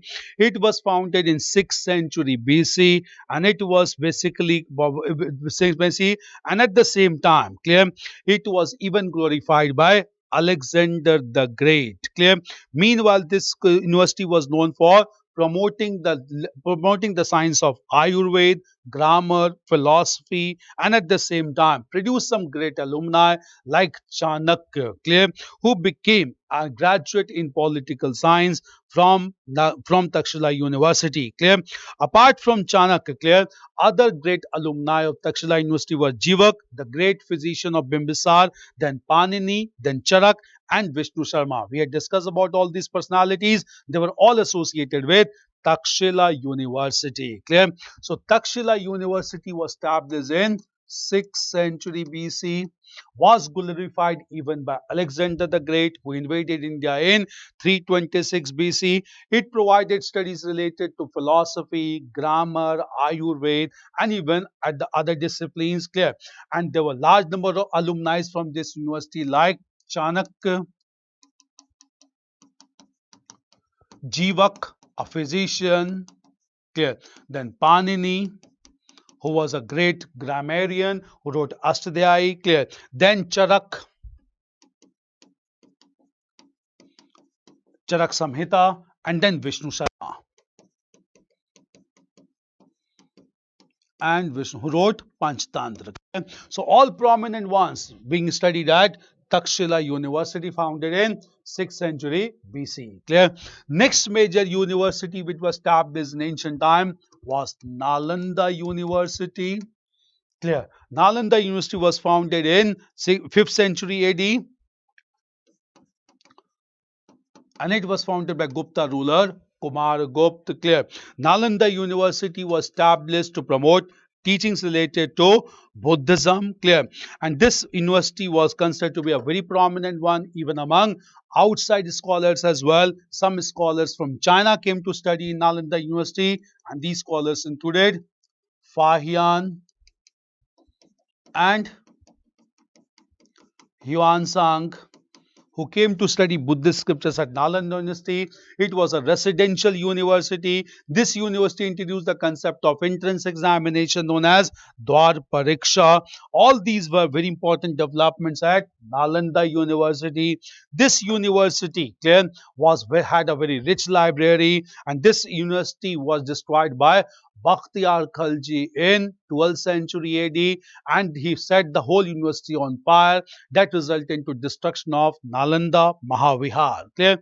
Next university to be established in ancient India was Vikramshila University. Vikramshila University. It was established by Pala ruler Dharmapal to promote the Vajrayana sect of Buddhist religion. It also attracted scholars from different parts of the world. Even clear, at the same time, scholars from Tibet and other part came to study in this university, and this became a very prominent institution in eastern part of India.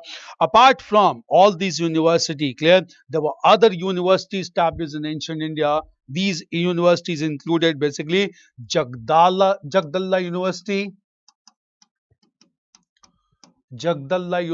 established in Bengal.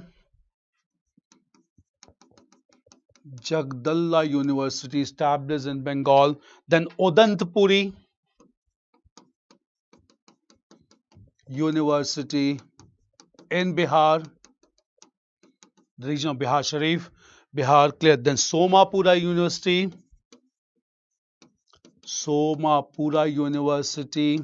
in present Bangladesh. Somapura University, present Bangladesh, clear. From Bangladesh, clear. These were all 5 Mahavihars, clear. So along with Nalanda University, along with Vikramshila University, these 3 were also counted at 5 Mahavihars in India, clear. So there were 5 Mahavihars in India, and all these 5 Mahavihars contributed towards learning in ancient India, clear. Apart from these 5 Mahavihars, so 5 Mahavihars with this one along with Nalanda in Bihar and Vikramshila again in Bihar. Clear? So these 5 are known as Mahavihars.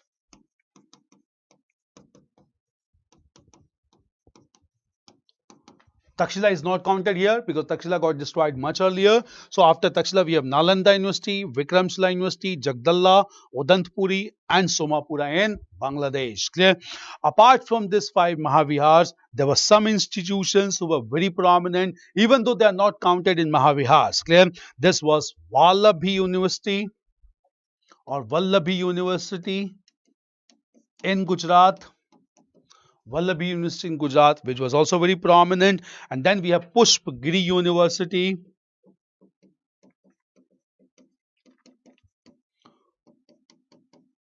Pushpagiri University in Kaling, Odisha.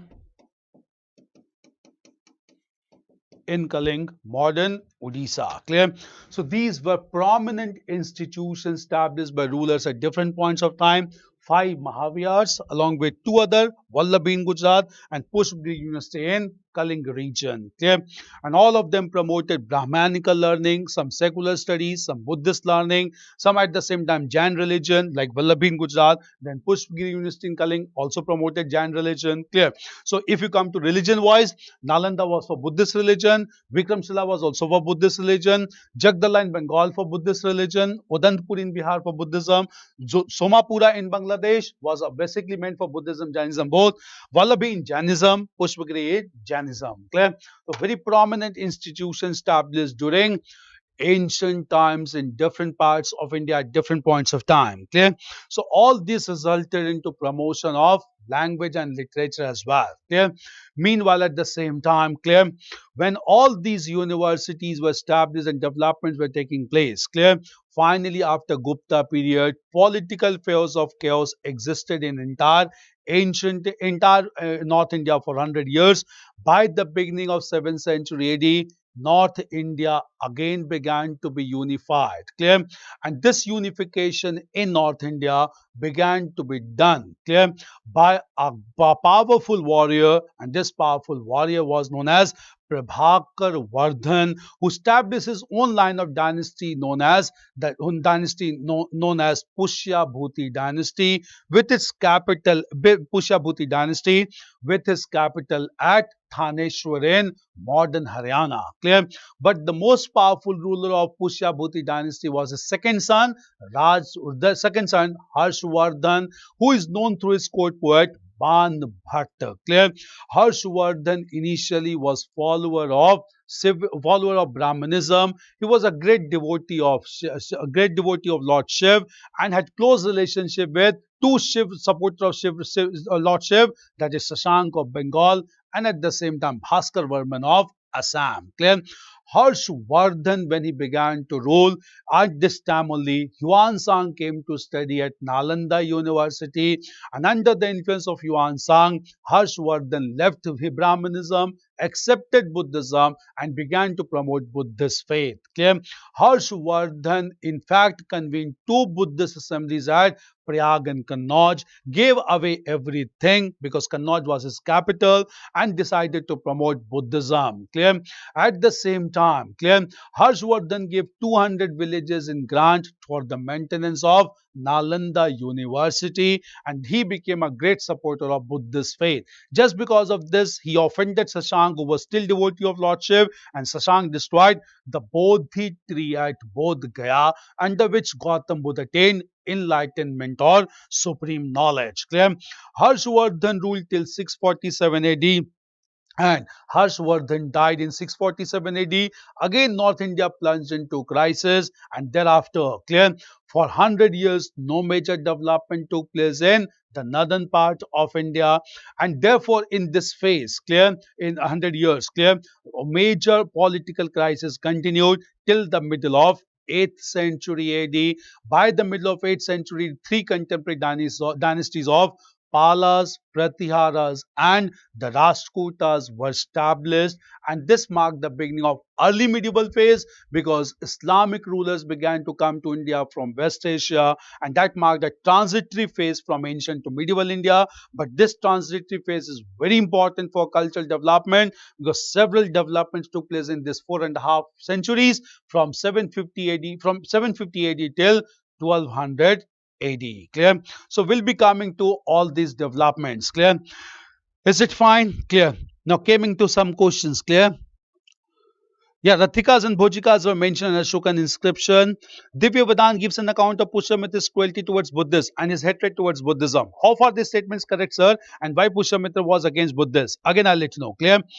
Pushyamitra Shung was against Buddhism, no doubt, because he wanted to promote and revive Brahmanism in India because none of the rulers of Mauryan dynasty supported the Brahminical faith. All of them accepted either Jainism or Buddhism. So Pushyamitra Shung, in order to revive Brahmanism, assassinated the last Mauryan ruler, Brihadrat, clear, and re-established Shunga dynasty, clear. Moreover, he also began to persecute the Buddhist monks, no doubt about it, which is mentioned in Divya Vadan, clear. In fact, it is also mentioned two Sri Lankan chronicles, that is Deep Vamsh and Mahavamsh, clear. It is said that Pushyamitra Shung persecuted the Buddhist monks and even destroyed Buddhist stupas, clear. This is mentioned in Deep Vamsh and Mahavamsh. However, all these things cannot be accepted because if we really destroyed the stupas, how come these stupas survived till contemporary times? In fact, other sources say that Pushyamitra Shung repaired and renovated the stupas that was constructed by Ashok. So we cannot completely accept the statement. Clear? Sir, please clarify if Shore Temple and Kailashnath Temple were constructed by Narasimha Varman 1 or 2. In some sources, filed Narasimha Varman 2, but in most of the sources written Narasimha Varman 1. So you have to go with Narasimha Varman first. Clear? Narasimha Varman first constructed the Shore Temple and Kailashnath Temple at Kanchi or Kanchipuram. Is it fine? Clear?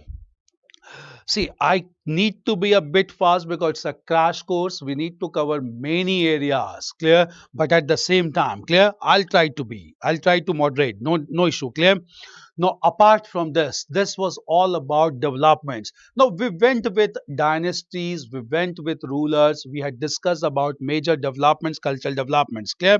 But since we all know, just understand, by this time you must have a skeleton in your mind, clear? Since we know ancient India is very important, we get questions in ancient India from different developments, clear? Now we need to elaborate on major cultural facets of ancient India right from the very beginning, and we need to discuss about art, architecture, sculpture, literature, and even performing arts in ancient India, clear?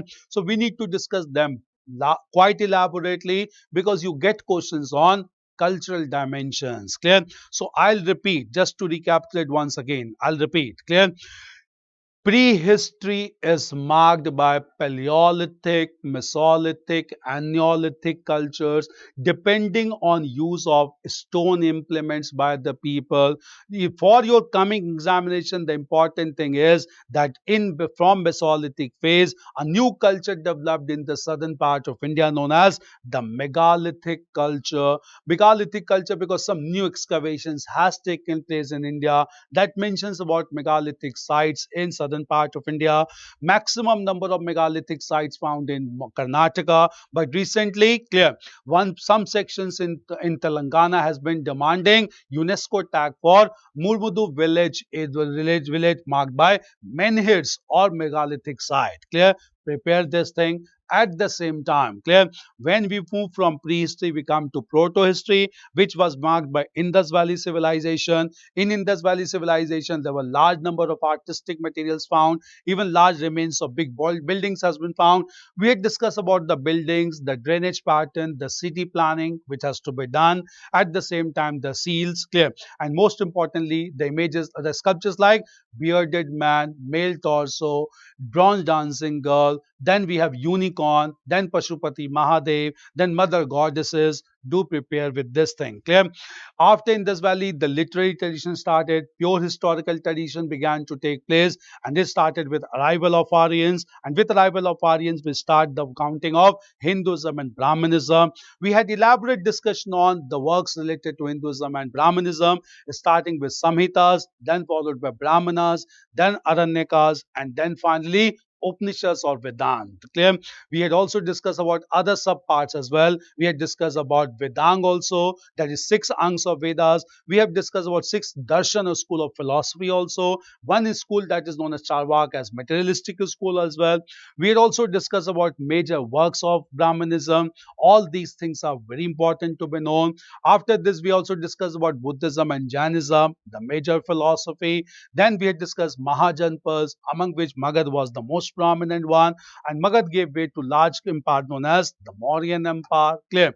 Mauryan Empire continued from 321 BC till the end of 185 BC. The most important ruler being Ashok, who contributed towards Buddhism. Then post-Mauryan phase, Central Asian tribes, Shungas, Kandwas and Satvans in India, and Cheras, Cholas and Pandyas. Sangam is important because of new discoveries, especially Tankai shipbuilding method, which was followed in Sangam age under Cheras, Cholas and Pandyas. Do prepare. After this, it will mark the establishment of Gupta dynasty in North India. They were very powerful rulers, especially Samudragupta and Chandragupta II. And then we have Chalukyas and Pallavas in the Deccan, and at the same time, clear, in North India, it again led to establishment of kingdom by Harshvardhan. Clear? Now you have this idea, this sequence, this chronology is already there with you. Clear? Now, in order to summarize this, we'll have some chronology first of all, and then we'll come. Clear? So chronology starting. Clear? Prehistory, starting with prehistory. For your revision, it's important. Prehistory. Clear? It starts around 5 lakh BC and continued till, and prehistory continued till 25 or till 2500 BC. Long period. Clear? Prehistory marked by Paleolithic, Mesolithic, Neolithic, and even Chalcolithic. Clear? Then we have proto-history, that is Indus Valley civilization from 2500 BC to 1800 BC. Then it began to decline. Then we have historical phase, or history starts from here. Arrival of Aryans. Clear? From 1500 BC, Indus Valley went on declining. 1500 BC till 600 BC. This marked the beginning of Brahmanism, Hinduism. Now, 6th century BC. 6th century BC, very important one. Second urbanization. Then we have Buddhism. Then we have Jainism. And even Ajivikas. Clear? 6th century BC. And from here, this is also known as Mahajanpadas, period of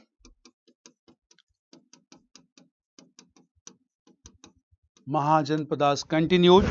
Then 4th century BC to 2nd century BC, we have Mauryas.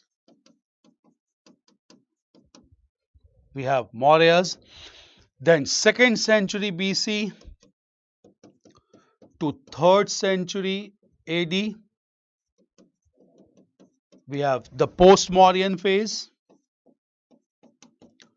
We have the post-Mauryan phase, that is Indo-Greeks, Shakas, Parthians and Kushans.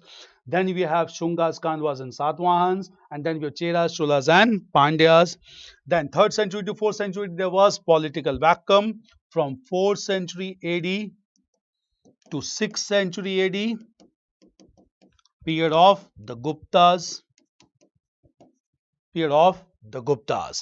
And from 6th century AD to 8th century AD, we have Chalukyas and Pallavas.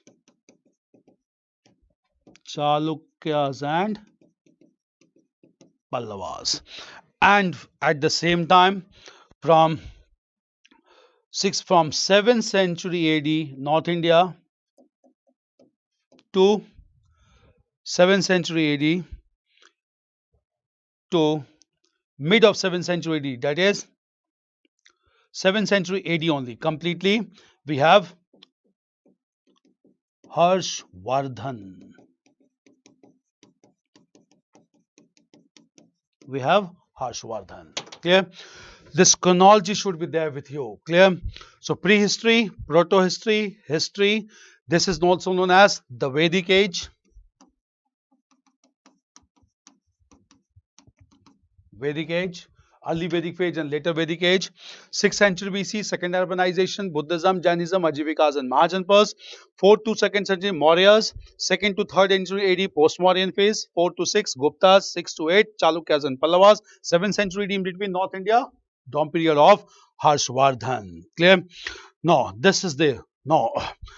It's clear. Now coming to again, clear. I'll come to a question. Clear. Now we need to understand about elaborately about cultural growth and development. Clear, because cultural development needs to be emphasized a lot. Have this chronology with you and just try to fit in the cultural developments. Clear. And cultural developments, first of all, we'll discuss art, architecture, sculpture, literature, and even performing arts. Clear. Now coming to this development. Clear. Before we start with this cultural growth and development together elaborately, first of all, we'll take some questions. Clear? So, what is the difference Syadwad and Anekantwad in Jain philosophy? Clear? Syadwad basically means that there are ways to attain or to reach the ultimate truth. Clear? That is different ways. Anekantwad emphasizes that there should not be only a single way. There should be multiple ways or multiple options used by the people to reach to ultimate truth. So both leads us into or leads to ultimate truth, and therefore the philosophy is known as Syadwad, Anekantwad. Clear? So whether Parasnath Hill and Marangburu same or different? Clear? See, basically in Parasnath Hill there's a region known as Marangburu. Clear? Which is claimed by the Santals as their hill deity. Clear? And that resulted into conflict with Santals and the Jain, even British period. And in British period, the Privy Purse in London, they give verdict in favor of the Santals. Clear? And this, since then, it has been a controversial topic between Santals and the Jains. Clear? So with respect to Saptarishi seals, whether these seals belong to Vedic age or Indus Valley, largely it is considered to be belonging to Indus Valley civilization. So stupa is not Buddhist origin, then from when? Clear? So if you look into origin of stupas are purely Buddhist in origin. We don't come across any predecessor of stupas. Clear? So stupas are purely Buddhist in origin. All the mounds which has been found in southern part of India belonging to megalithic phase, also ash mounds also, they cannot be compared with stupas. Clear? Because stupas are hollow from inside and these mounds had solid stuff within itself. Clear? What is Ajivikas? Again, I'll let you know. Clear? Ajivikas basically, clear? Ajivikas was a religious sect established along with Buddhism and Jainism. It was founded by Makkali Goshala and it advocated the principle of niyati or destiny. So it advocated the principle of niyati or destiny. Clear? So niyati or destiny. Now coming to niyati or destiny, which means that good or bad karma, good or bad deeds cannot change the future. Future is predetermined, it will happen, and this philosophy is known as niyati or destiny. Since it emphasized on pessimistic approach that nothing can change, nothing can take place in a better form. Clear? This pessimistic approach prevented the Ajivikas to become as popular as Buddhism and Jainism, which provided optimistic approach. Clear? So this philosophy is known as Niyati, and the sect that began to follow this philosophy came to be known as Ajivikas. Theravada Buddhism. Theravada Buddhism means the Buddhism that believed in basically magical rituals and rites. Clear? This Theravada Buddhism became more popular in Tibet and in some parts of Ladakh region. Clear? So many unusual terms were asked from ancient participants from Sangam age. From where to prepare those? Okay. If you want the terms to be given, I'll be giving you terms of Sangam age also. Don't worry. Clear? Okay. Just let me know. We'll be doing those terms also. Don't worry about it. Clear? So terms of Sangam age. Fine. Clear? Any sir, can you provide the list of terms used in ancient history like Sannidhata? Sannidhata and Samaharta were used in Arthashastra. Sannidhata was basically custodian of revenue, treasurer, and Samaharta was revenue assessor. Clear? But if you want terms, okay, terms of ancient history as well, I'll take care of it. So please explain the difference between Syadvad and Ekantvad in Jain philosophy. Clear? See, Syadvad and an Ekantvad. There is also known as Nyayavad. Clear? There are these ways to attain or to reach the ultimate truth. Clear? According to Syadvad, clear? If you apply your rationality, scientific logic, clear? With rationality or scientific logic, you can reach up to the ultimate truth in Jainism. Clear? This is Syadvad. Anekant means not only rationality, scientific logic. There can be multiple ways through which truth can be attained, and this way or this concept of attaining the truth through multiple ways, this concept is known as Anekantvad. Clear? So Anekantvad is a philosophy whereby all major major options are to be utilized in order to reach the ultimate truth. Unlike the Sadvad that emphasizes only on rationality and scientific logic. Clear? This is not emphasized only in Anekantvad. There are other options open for the people to reach the ultimate truth. Difference between Syadvad and Anekantvad. Clear? So two things are there, terms in ancient history, and at the same time you want me to discuss about unusual terms. Okay, we'll come to terms also. Clear? Terms can be asked.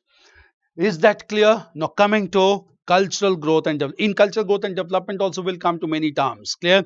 Now coming to this. Clear? Just understand, real beginning of artistic development after Indus Valley civilization. Clear? The real beginning of artistic development, architectural development, sculpture development, and even literature. Clear?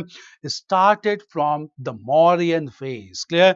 It was the first empire established in India. Before that, everything was going in a flux. Clear? So no royal patronage could be given to cultural activities. So real growth and development in cultural activity started with establishment of Mauryan empire. Clear? And Mauryan rulers contributed significantly towards cultural growth and development. Clear? Now, first of all, what were the elements of culture in Mauryan Empire or elements of Mauryan culture? Clear? See, Mauryans were the rulers who patronized heterodox religions in India. Chandragupta Maurya supported Jainism, Bindusar supported Ajivikas, Ashok supported Buddhism, and even weak rulers either supported Ajivikas or Buddhism in India. Clear? In course of time, clear, Mauryan rulers, clear, began to construct Buddhist viharas or the resting places of for Buddhist monks. Clear? These places of Buddhist monks came to be known as monasteries. Clear? So large number of monasteries began to be constructed from the Mauryan period, and in post-Mauryan period, these monasteries or viharas became highly prominent, popular in nature, and these viharas began to be constructed at places like Ajanta, Ellora, Karle, Nasik, Bagh, Badami, and even Kanheri caves. Clear? So from here, clear, architecture and art forms began to take place in real form, starting with Mauryan emperors. Clear? So starting with art. Clear? So coming to art, architecture, right? Cultural developments. Cultural developments. We'll discuss elaborately. Cultural developments in ancient India. In ancient India. Clear? Right. Clear first. Clear? Right. Heading as. No, and just understand. Clear? Elements of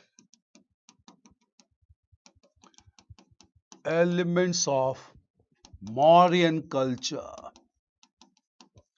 Elements of Mauryan culture. From here only. Clear? Now, first of all, the elements of Mauryan culture. Clear? Mauryan rulers first of all began to construct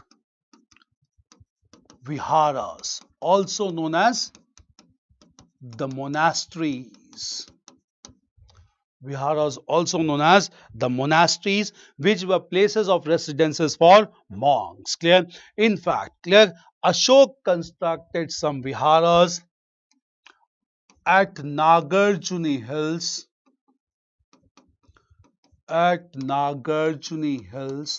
known as the Barabar caves,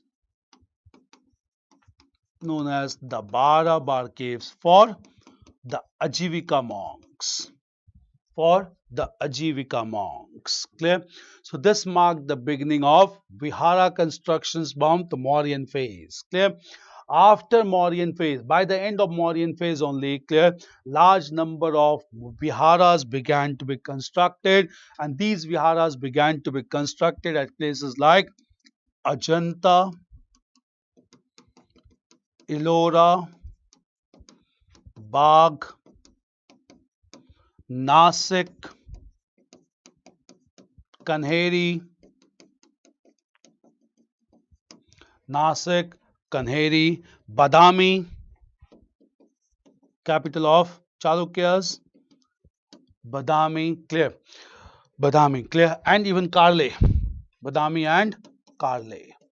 Write these places, clear, and Karle, clear, Karle. Now coming to clear, this was. Now what was the specific feature of these all viharas? Clear. These viharas had large number of cells, smaller rooms. Clear. So these viharas had large number of cells, and all these cells has stone beds. That is beds made with stone plinth. Clear. So all these had stone beds, a raised portion of which would serve as pillow. Clear. So all these viharas had smaller chambers or cells. Every cell had a stone bed with one side elevated to act as pillow. Clear? Clear is pillow. Clear?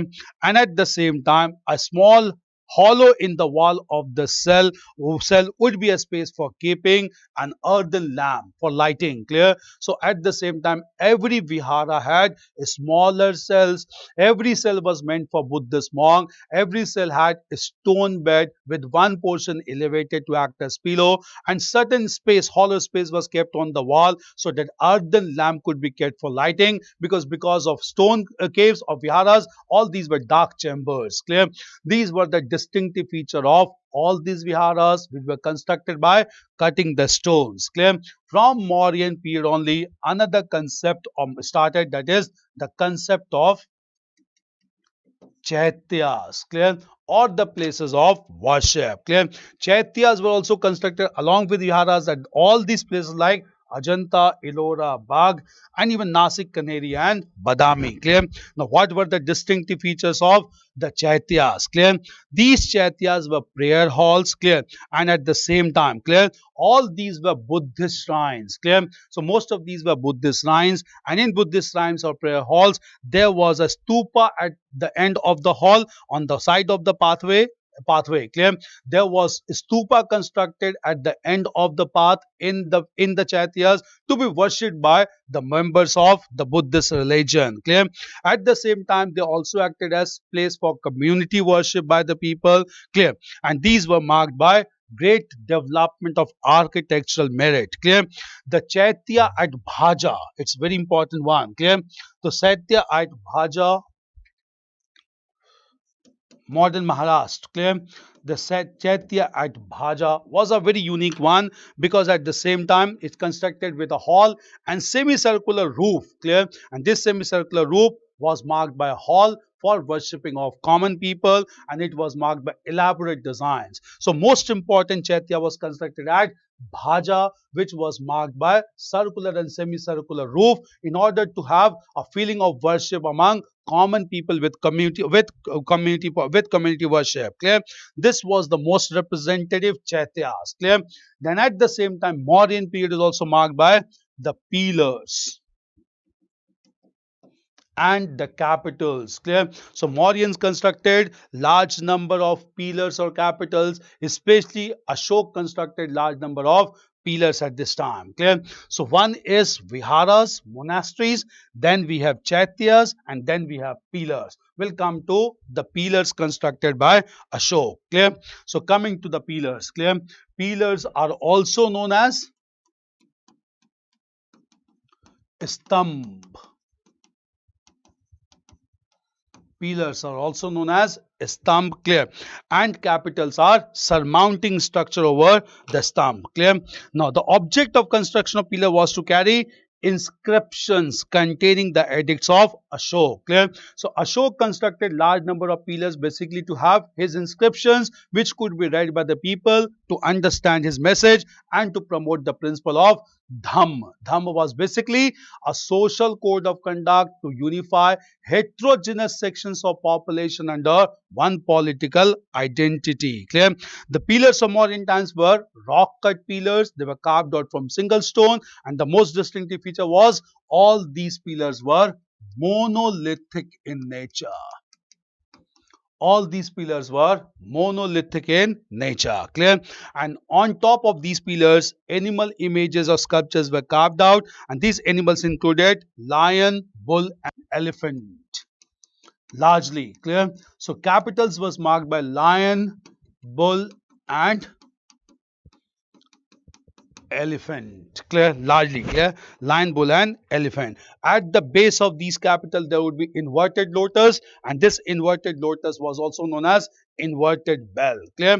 So at the same time, what were these major pillars? Clear?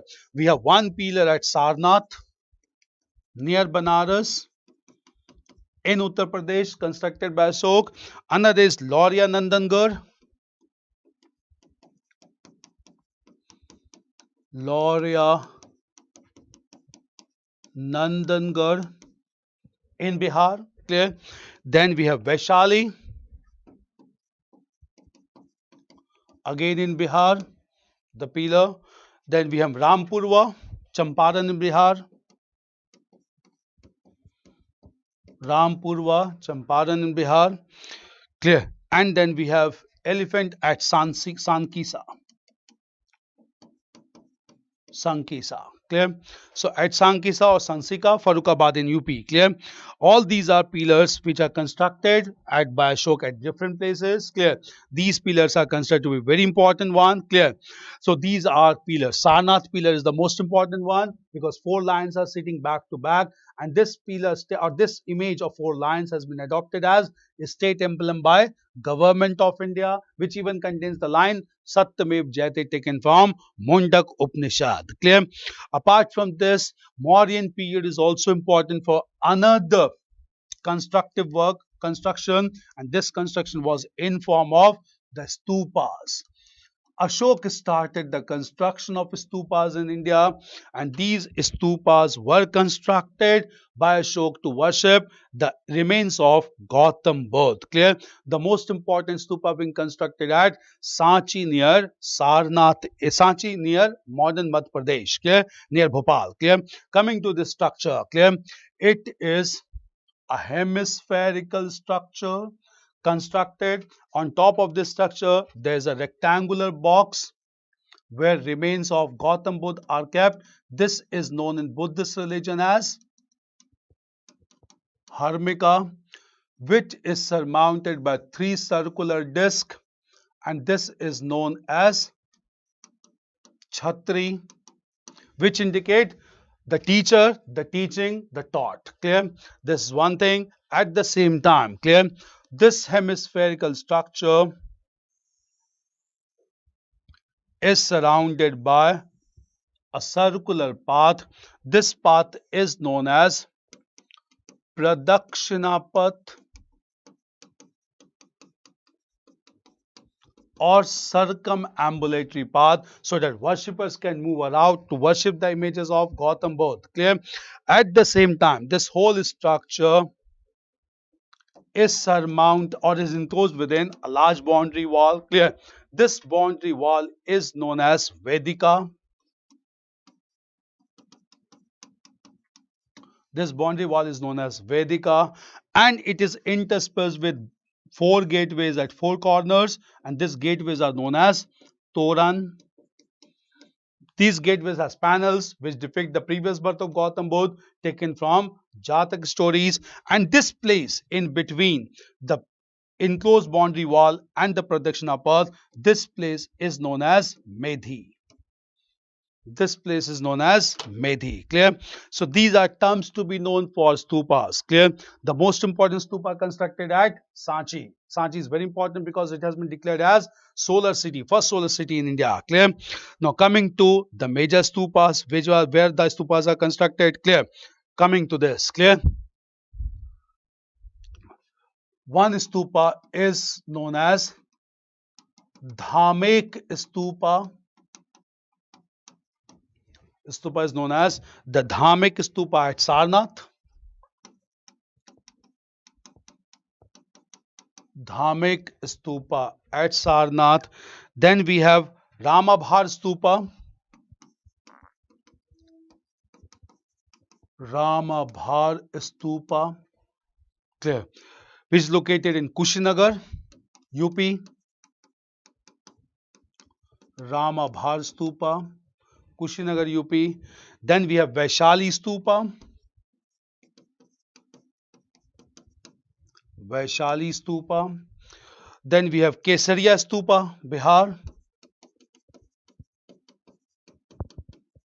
Kesaria stupa in Bihar. Clear. And then we have Amravati stupa, Andhra Pradesh. Amravati stupa, Andhra Pradesh. Right, they can give it to match also. Clear. Dhamek stupa at Sarnath, Ramabhar stupa at Kushinagar, Vaishali stupa in Bihar, Vaishali region, Kesaria again in Bihar, Kesaria stupa in Bihar, Bihar only.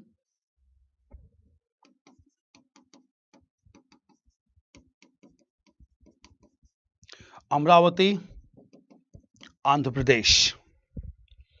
Amravati, Andhra Pradesh. Clear? Andhra Pradesh. Amravati Stupa. Clear? These were stupas. Clear? Now, coming to Mauryan period, sculptures were promoted.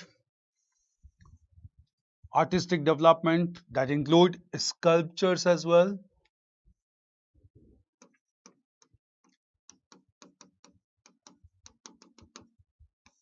Sculptures. Clear?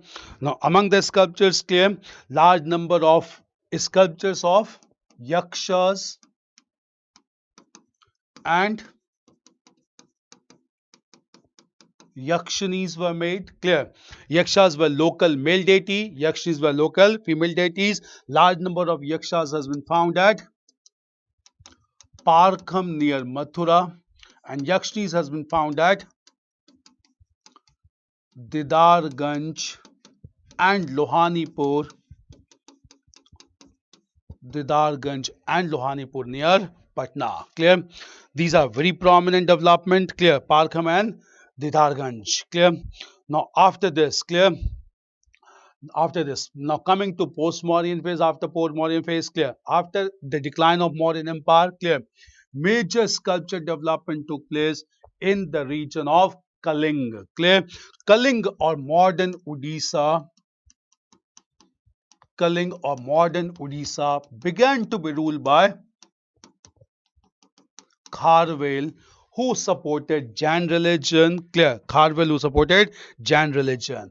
Clear? And Kharwel constructed a rock cut sculpture of elephant. Rock cut sculpture of elephant. Rock cut sculpture of elephant at Dholi near Bhubaneswar. Rock cut sculpture of elephant at Dholi. Clear? At Dholi. Clear? At Dholi. At the same time, clear? Dholi. Clear? Kharwel also constructed Udaygiri and Khandgiri caves. Udaygiri and Khandgiri caves. Clear? And Khandgiri caves. And Khandgiri caves. Clear? Khandgiri caves. Clear? Right, clear? The caves were also known as Hathi Gumfa caves. It's basically Gufa. Hathi because it's rock cut statue or sculpture of elephant was placed in front of these caves, known as Hathi Gumfa caves. Clear? Hathi Gumfa caves. Clear. All these were development that took place. Clear. Mauryan and overlapping post-Mauryan phase. Clear. Now coming to the post-Mauryan phase, exactly continuity, what exactly took place. We had discussed that in post-Mauryan phase there were Shungas, Kanwas, and Satvahans. Clear. So first of all, coming to the development of artistic development in post-Mauryan phase. Clear. The most important development was in post-Mauryan phase two major schools of art known as the Mathura School of Art and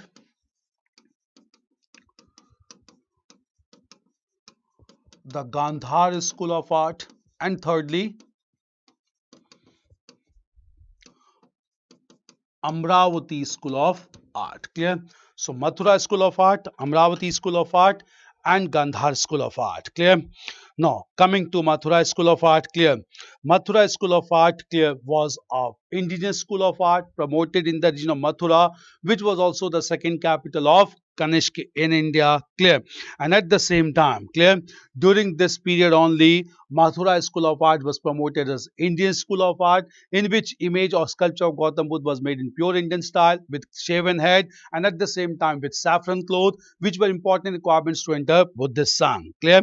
And at the same time, clear, Gandhar School of Art was a hybrid school of art which was promoted by Indian sculptors and Greek sculptors under Hellenistic features. Clear? These developments took place largely, clear, Mathura and Gandhar School of Art. Satvahans promoted the Amravati School of Art, whereby basically the sculptures of Gautam Buddha were made in white marble. Clear? And in this, not only the head, even face was shaven of Gautam Buddha, which was largely inspired by Jatak stories. Clear? Now, at the same time, clear, all these developments were taking place. Clear?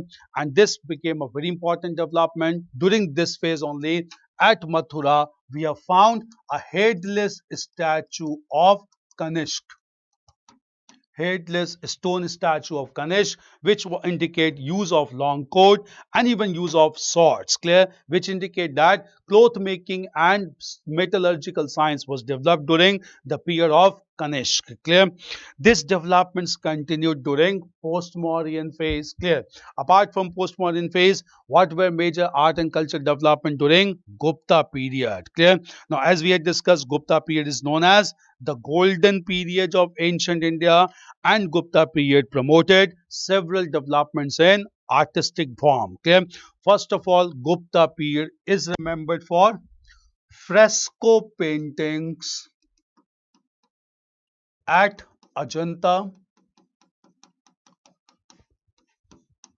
fresco paintings at Ajanta, clear, paintings at Ajanta.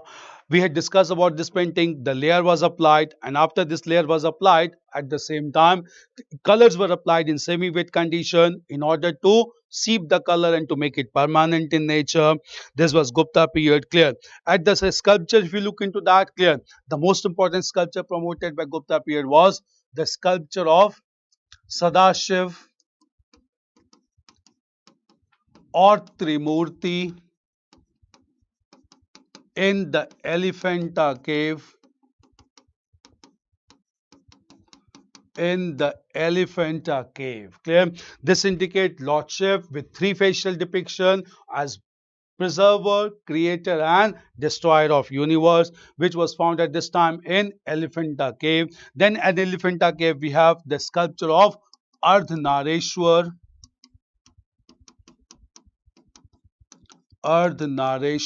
in which half goddess Shiv and goddess Parvati is shown. There is half male and female is shown, and this is sculpture is known as Ardhanareshwar, which was also a very important development. Clear. Apart from Chaturmukh temple at Nashnakutara, we discussed about this Dashratar temple also. Clear. Made at the same time, post Gupta period, their influence on culture. In post-Gupta period, the Chalukyas and Pallavas contributed significantly, and we had discussed about the temple construction and sculpture art at Mahabalipuram or Mammalapuram. Clear? So all these developments took place, clear, in the ancient times. Clear? These developments or these major two schools must be known to all of you. They are very important ones, and all these are considered to be important for your examination. Clear? So this was all related to ancient India. Now, two things that you have told me. One thing is basically the cultural terms, the terms related to ancient India, and second is terms and terms related to ancient India. I got this. Yeah, terms, many unusual terms. Okay, fine. We'll do the terms also. What was Hindu and non-Buddhist art in postmodern period? Sandhara, Nirantara and Sarvotobhara. We had discussed about Sandhara is something without Pradakshina path, Nirantara is with Pradakshina path, and Sarvotobhara is access to the temples from all sides. It is applicable initially to Buddhist temples also, that is Chaityas, and even temples constructed by Brahminical faith also. Clear? With respect to religion philosophy, who were Brahmavadini? Brahmavadini were female composers of Vedic hymns. Clear? In the Rig Veda, some female composers also composed the hymns, and these female composers and Vedic experts were known as Brahmavadini. Clear? Prominent Brahmavadini in the Rig Vedic phase included Lopamudra. She was a Brahmavadini. Along with Lopamudra, there was another person, Gargi. All of them composed Vedic hymns, and they were known as Brahmavadini. So Brahmavadinis were composers of Vedic hymns in the Rig Vedic phase. From the later Vedic phase, women were not allowed to compose hymns, and the position began to deteriorate. Clear? So this was basically development related to ancient India, all major developments. Now we'll come to early medieval phase, which is very important for examination.